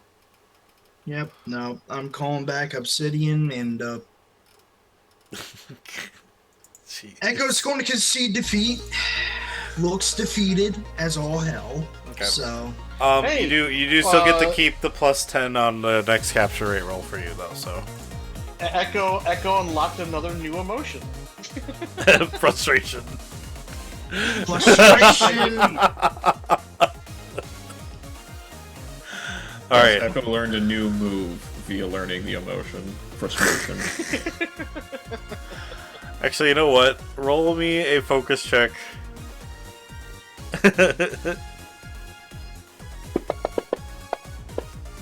Oh yeah, okay, yeah. I'm gonna say, with the amount of frustration that you freaking have, you will learn the move Frustration, and it is going to be at the max.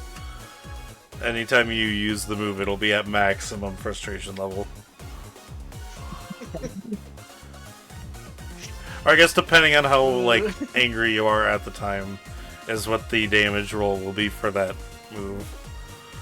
But I'm always confused. Oh gosh.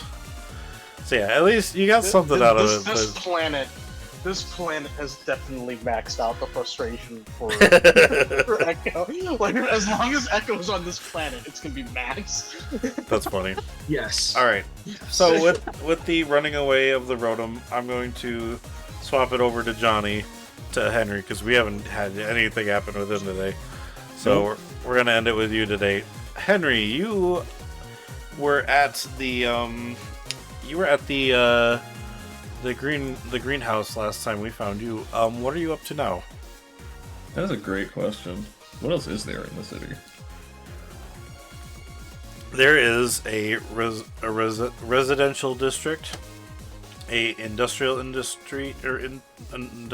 district, a commercial district, which would be like entertainment and also just kind of like the park, or like, and then recreational, which would be like the park area and stuff like that. So let's go check out the recreational district. All right. And Ted Wardo's out. Yeah. Where are you going? We've got there's like a park, there's like like an area for sports, there's, skating, there'd be like a trail for like hiking and stuff like that. Just general recreational, whatever you feel like you want to do, they'll have. Uh-huh. The players are in their 20s. The Pokemon are like 21, 20, between 21 and 24. Something like that. Well, Meowser is 25, but... Oh yeah, 25. He's counting. Yeah. This is a pretty high-level one.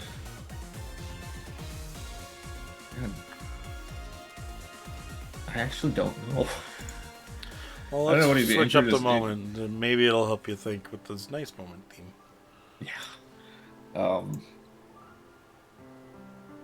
I guess we'll go stroll in the park for a little bit. Okay. Not much else to do. As you and Ted Wardo kind of head over to the recreational district, and you guys kind of just take a walk through the park. It is a nice calm from what you've recently dealt with the whole like flying through white holes and flying through and like encountering these espers that try to steal from you. But yeah, as you're walking, you definitely see a bunch of myriad of Pokemon with their trainers also taking walks, playing frisbee with a herdier. So a dog park. Yeah, not just a dog park, but there would be a dog park there. Yeah. Poke Park for Wii?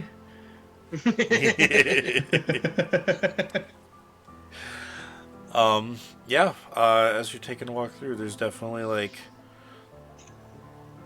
just a bunch of, there seems to be a area for racing too, like a track, like ride-on racing.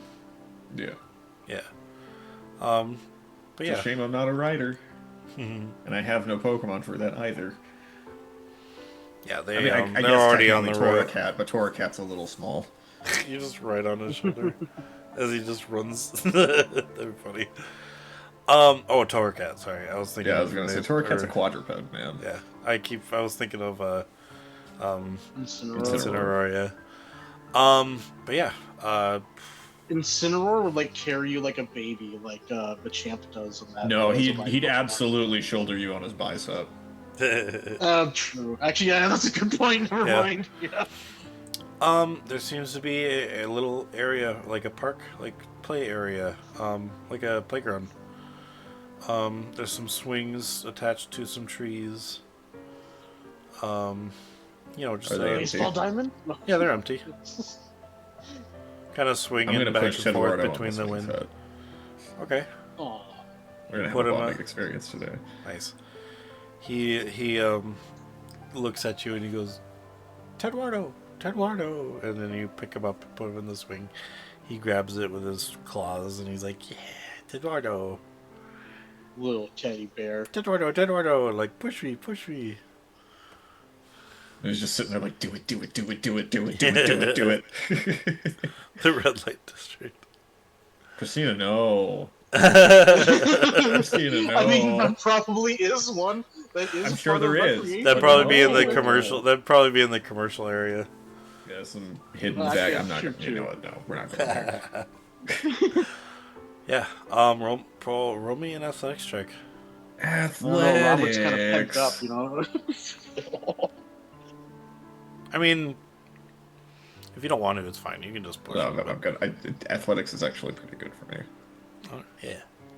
In comparison, other things.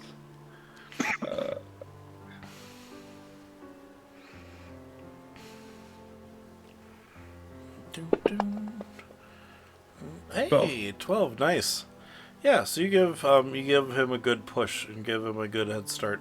He kind of like Eduardo, but he kind of with the instead of like a little weak one where he starts out kind of small and you kind of leverage him higher and higher. You actually kind of push him pretty hard, and he starts out high and he goes, Eduardo, Eduardo. But I feel like the first thing would be to grab the base of it, run back, and then Yeah. do that for the Yeah. push. Do the running push. Oh no, the jumping push, where you run backwards holding it, and then as you come down. Oh. Yeah. Oh, like you run under them to push them higher, go No. through. Yeah. Oh, No. To start, Like you you- grab the seat of it, and you run backwards really fast. Oh. Jump upward, and then as you come down, that's when you push. okay. Not hard, Yeah, I got it. All right. but it gives him a decent starting height. Can you roll Tedwardo a focus check really quick for me? As he was not expecting that. Of course he wasn't. And yes, Christina, chat has been weird today because, or Twitch has been weird. My internet broke during the break, so I was like, oh. Alright. So you go to run back, and he's like, Tedwardo? And you just. He goes, Tedwardo! And he goes flying. Ah! Tedwardo! He goes flying about Tedwardo's 10 blasting off again. 10 to 15 feet. He just dings in the sky. He's gone. Face plants into the ground. Guess I don't know my own strength. Tedwardo? Tedwardo! Oh, give him a boo-boo kiss. I give him a gentle pat on the head. Tedwardo. And tell him expect the unexpected, buddy. It's only Tedwardo. gonna get harder from here. Tedwardo. Take it off, little soldier. Kind of like almost like tries to claw you, but he doesn't because he knows he doesn't like clawing you. He kind of gets your pant leg and he's just like Tedwardo. But then he realizes what he did. He goes Tedwardo, and he goes to hug your leg. Like, I'm sorry. Why did I do that, Tedwardo? There, my child. Everything will be fine. Everything will be okay. And then he kind of lets go and he goes, Tedwardo! like he's like, I'm brave. Tedwardo! And he flexes a little bit. He uses a big flex. And he just kind of wipes his sleeve. Or his arm. His sleeve. Brushes himself off afterwards. Yeah. That's the ticket. You know, Show I me could it. picture Tedwardo wearing like a little like Winnie the Pooh shirt. Like He technically has a choice scarf. I don't remember if it's equipped or not. I don't think it is. If you never unequipped it, it would still be on him. I think I only had it for the contest. Okay, so you would just have it still. No problem. It's Yeah, definitively his, but Tedwardo will run back over to the swing and be like, Tedwardo. Like, he wants to do it again. okay. I'll do another nice little push. Tedwardo! A weak push. You're like, maybe a little softer this time. And you just like slowly push him and he's like, Tedwardo, yeah! To test my theories, I gently poke it and it just rockets off. Ah! Tedwardo's gone. You essentially release him. He's in another planet. No, it's- No, he does a full circle around the planet. Oh, you like poked him upward and he just goes up. Yeah. All right. Yeah. And you, anything else you wish to do at the park? We will get a little bit more overtime just because we did Yeah, spend a little extra time on Um, everyone. So I think this is the point because of that brief exchange over the getting hurt from the swing. This is the part where I tell him, we're going to learn you how to use weapons. Tedwardo. Yes. Hmm. And I pull out the Also, puppet probably spear. very unexpected. Tedwardo. I give to him. He tries to grab it. And I will say that because this is a special weapon, you do not need the edge that allows Pokemon to wield weapons. So Just kind of instills the knowledge. yeah. So this spear, for how big it is to Tedwardo, now it shrinks to like almost like a toothpick. Not really a toothpick size, but you know, it like shrinks down to his size. Yeah, And it's to about as the tall point as he where I could is. literally throw it with a flick. Yeah. Just hold it there, Tedwardo. Punt it like a football. He Tedwardo! holds it at the ready, and then I kick the spear out of his hands. He kicked Tedwardo. Tedwardo! No! Absolutely not. I'm just kidding. Hey, he uses his He strength is a very and your strength. puntable size, though. I mean, I will say that. But You're yes, puntable size. you're puntable. But yes, the spear shrinks down to Tedwardo's height, and actually gains a little bit of a like edge to it, where it makes it so Tedwardo can easily grab onto it with his own 4 claws. Yeah. His Or thumb 3 claw. claws. It's Yeah. like, But yeah, it's almost like instead of being straight, it kind of has that like, it kind of almost like morphs to his grip, and so now it almost looks like a, not a brass knuckle, but kind of thing. But you know what I mean? Like it morphs in a way that Tedwardo can grab it without needing training. Do like a little. Yeah. Yeah. But it seems like it'll still have the same effect as it normally would. So yeah. yeah. Wait a minute. A Awesome. weapon that morphs according to the user. Is this spear a Keyblade in disguise? Jeez. All right, and with that, And then I guess the rest of the time would be kind of showing him how to use it. yeah, no problem. He kind of like, almost like flips it around, like almost like using it like a little baton. That is part of that. It's going to be for show for contests. Nice.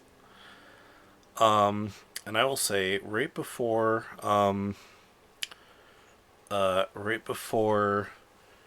we end here, we're gonna almost like zoom out a little bit from the metropolis, and it's just gonna get darker, just slightly. Like the sky? The sky gets darker, yes. Looks like something's blotting out the sun, and then it zooms out and says to be continued. Yeah. With like that sinister music. I will say, actually no. So yeah, the sky gets darker, but then from a distance, and you all will see this, the sky almost flashes a little green in like one part of the sky. And that's where we're gonna stop for today. So next week we'll come in and see what is going on. Oh my gosh. Guys, thank you so much for today. That was fun. Sure, I guess. I'm sorry, River, that I kind of was like deciding like while we were doing that what level I was gonna make it, and I'm like, And you decided yeah. to do it like the boss Pokemon encounter like thing. Like yeah. it was all by itself. It was kind of really annoyed that you removed it from its food essentially. And yeah, I wanted it to be kind of difficult to try and catch this thing. So You if you did, decide, out of all things, a 45 will be the best answer. Yeah, see because- how it is. I see how it you is. threw an No, energy no, ball at it, and I Rotom's saw in it the had electro future. ball, and I was like, I want to throw a ball back at him. So I made it level 45, and yes, there will be definitely more Yeah. Rotoms in the future. Yeah, Rotom Rotom's is fairly fun. rare, so I was like, you know what, it is a rare Pokemon. depending on where you find him. So, That is true. I initially thought Rotom was a legendary or like a mythical or something like that when I first saw it. Yeah. So this shiny Rotom does exist in the world. So if you later on want to try and find him, you know how to. You met him now. You can try to find him with your cult again. Because you did it the first time. Sure. Yeah. Sure. He's got an occult radar. Ghost occult radar. This setup is gonna make it so when we eventually do find a certain named Rotom, that it's gonna be even funnier. But yes, Oh, for man, Schooly Eye, it was a shiny. I gave it the Electro Web tutor move because it doesn't normally learn it for its level up moves list, and that's what it used on him when it grabbed his arms. It used Electro Web to kind of grab him, but it didn't really work. And then the typing that it changed it to, or that it got added, was it's no longer. Oh, actually, yeah, because it couldn't actually phase through the walls because it's not a ghost type anymore because it's electric ghost normally. So it's electric, or is it ghost electric? Oh, I thought they made It's it three types. electric. Oh, Ghost. it's just electric actually because. Oh, wait, is it? Yeah, it's electric ghost. Oh, okay. So I must have screwed something up on the. And the ghost changes Okay, electric whenever ghost. it enters an appliance. Yeah, Yep. the ghost doesn't change when it goes sway between different forms. It goes Yeah. from like the fire is like No, it says heat Rotom, electric fire. Wash Rotom refrigerator is electric water. Electric Yeah. ice, yeah. Yeah. Ice, yeah. So this one is electric grass. So the Mo Rotom, technically it is a Mo Rotom, but it is just a regular Rotom still. So I will say if you happen to catch this Rotom or ever get this Rotom, if it becomes the Mo Rotom, it'll probably will lose Like if I the receive, electric like, a type buff? and just become just grass. Oh, But then, when you go back, it'll go back to just being electric. Because it's no longer a ghost type, so it just, yeah. Tornado! I think that's something I can do. I know the fan one does that, so it's... But yeah, alright, anyway. Any favorable moments today? Let's start with Robert. well, I am happy that Robert not only got a new weapon, but one that's gonna be like really cool, and I can't wait to make it in Hero Forge when I eventually have a computer again. But just because no one else is gonna put it at the number one moment, I do legitimately think that the Rotom thing is really funny. So I'm gonna put that as number one. That was pretty good. Alright, Echo, how about you? I like a good comedy of errors. I'm gonna plead fifth. You don't want to answer? Okay, that's fine. Let's see. Alright, Henry, how about you? Well, Sean would be wrong in thinking that he would be the only one to say that, because I thought that was fucking hilarious.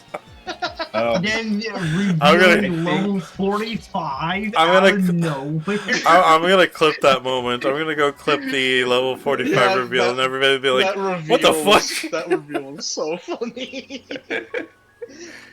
That Other than insight. that, Thank though, you for that insight, Christina. That was amazing. other than Well, that, and it was very helpful because it did Yeah. tell Echo that's like, yeah, this is not worth it. finally having the talk with Eduardo about having to get Yeah. swole because things are gonna get tough. Have to be Yeah. tougher and not worry about faceplants. Well, not just face plants, but like brushing off the little things. Mm-hmm. Mhm. All right. Yeah, both Henry and Robert can see the writing on the wall that shit's about to get serious. Yes. Yeah, my favorite moment was definitely also the Rotom fight. Like, I was just excited that, like, it's like, oh, Echo found a Rotom, hell yeah, like, he's excited, I'm and excited. now- It was going to be a high Now level, we so kind if of you know somehow what a caught boss it, fight Pokemon looks like too. So yeah. that's good for all of them. I mean, we already have had some boss fight Pokemon encounters, but You know, I This one was was the thinking highest yet, maybe so. like, maybe 30, 28, somewhere right around there. No, it had to be 45. If you had attacked it some more to lower its HP, because it was at half HP with the substitute, and you hit it with so yeah, it didn't have any modifier, because at 50 or lower it's unmodified. So you did that pretty well, but it was still, with all that, it's level 45 times 2, because so it says you take 100 and then you take the level times 2 and subtract it from 100. And 45 times 2 is 90. So it started with a 10 modifier. And then minus 10 because of the it didn't have any evolutions left, so minus 10 because of that, so 0. And then shiny was a minus 10, so negative 10. But I just had to keep it at 0 because you can't really go negative. So yeah, anyway, so it was kind of an impossible catch, but there's the chance of finding it later. So If I don't find another one in the meantime, then yeah. forget about that one. You know, at least it's in this town, so it is in the metropolis. And I'm gonna say you can probably most likely assume that you might find it here again. Especially if it likes eating the energy from the power plant. So Echo Keep is doing this thing. I'm going to leave it alone forever. It deserved okay. it. It made me so unbelievably defeated. It deserved to live on its own. Gotcha. Oh yeah, okay. the miraculous learning of frustration also was pretty great. Oh yeah, I didn't want him just to leave with nothing, so as soon as we were like, he's frustrated, I'm like, you know what, let's give him that if he rolls good enough. And he did, so. Yeah, 26. Yeah. So whatever this thing is going about to come out of the thing and whatnot, frustration, it is going to be the first move I'm going to use on it. This move is based on not Echo's frustration, but River's frustration. Yes. If he's doing okay, he's got to do the lowest damage, but if he's like, freaking, so he's going to do the highest damage. Let's see. I gotta say, I'm excited to see what happens next time. and me are both frustrated. I know, but that's Yeah. but this move is towards this is a River move, not an Echo move. Okay. Echo just has it. All right. Anyway, thank you guys so much for joining. We will be back next Thursday. Not here on this channel, but on Games and Tea for more Scarlet Guard, I hope. We gave Ed a week to kind of think about what he's gonna make in this mountain. So hopefully he came up with something. Otherwise, we'll see how that goes. But otherwise, we'll be back Thursday night for more Seven Dooms of Sandpoint. Where we are back in the pit and about to fight a mushroom man that was infected with mushrooms. We met him before, but we're meeting him again, I guess, now. And yeah, but also Friday, I will be back on my channel for more Lies of Lies of P. So The lies of pie. there is no pie. The lies, it's boysenberry. Oh my god. All right. But yeah, once again, thank you so much for joining. Let us go see if anyone is live really quick. Bob is live. Bob's always live. He is So always is live. Ryan. Roadside Research, I believe. I don't know what that game is, but it sounds interesting. You play as aliens running a convenience store trying not to get caught. Ooh. There is a demo. Wait, I'd be aliens willing to try running it. a grocery? Okay. No, not a grocery store. It's like a gas mart, Oh, yeah. but you're collecting data on humans. But you can't get caught being an alien. That's funny. Alright, let's go raid him then. But first, if you'd like to see this when it comes out, it's going to be on YouTube. After the stream, I will be posting it over there as soon as I'm able to. If you'd like to join the Discord, you can follow this link here. as I post all the time when I go on live over my Discord, on my friends' Discords, and everybody else's Discords that allow me to. You're very welcome, Christina. And yeah, let's go. I can put the raid in after the thing. So thank you guys so much for joining. This has been Roll for Immersion, and we roll the immersion to you. See ya. Bye, everybody. Boy. Bye bye. Bye bye.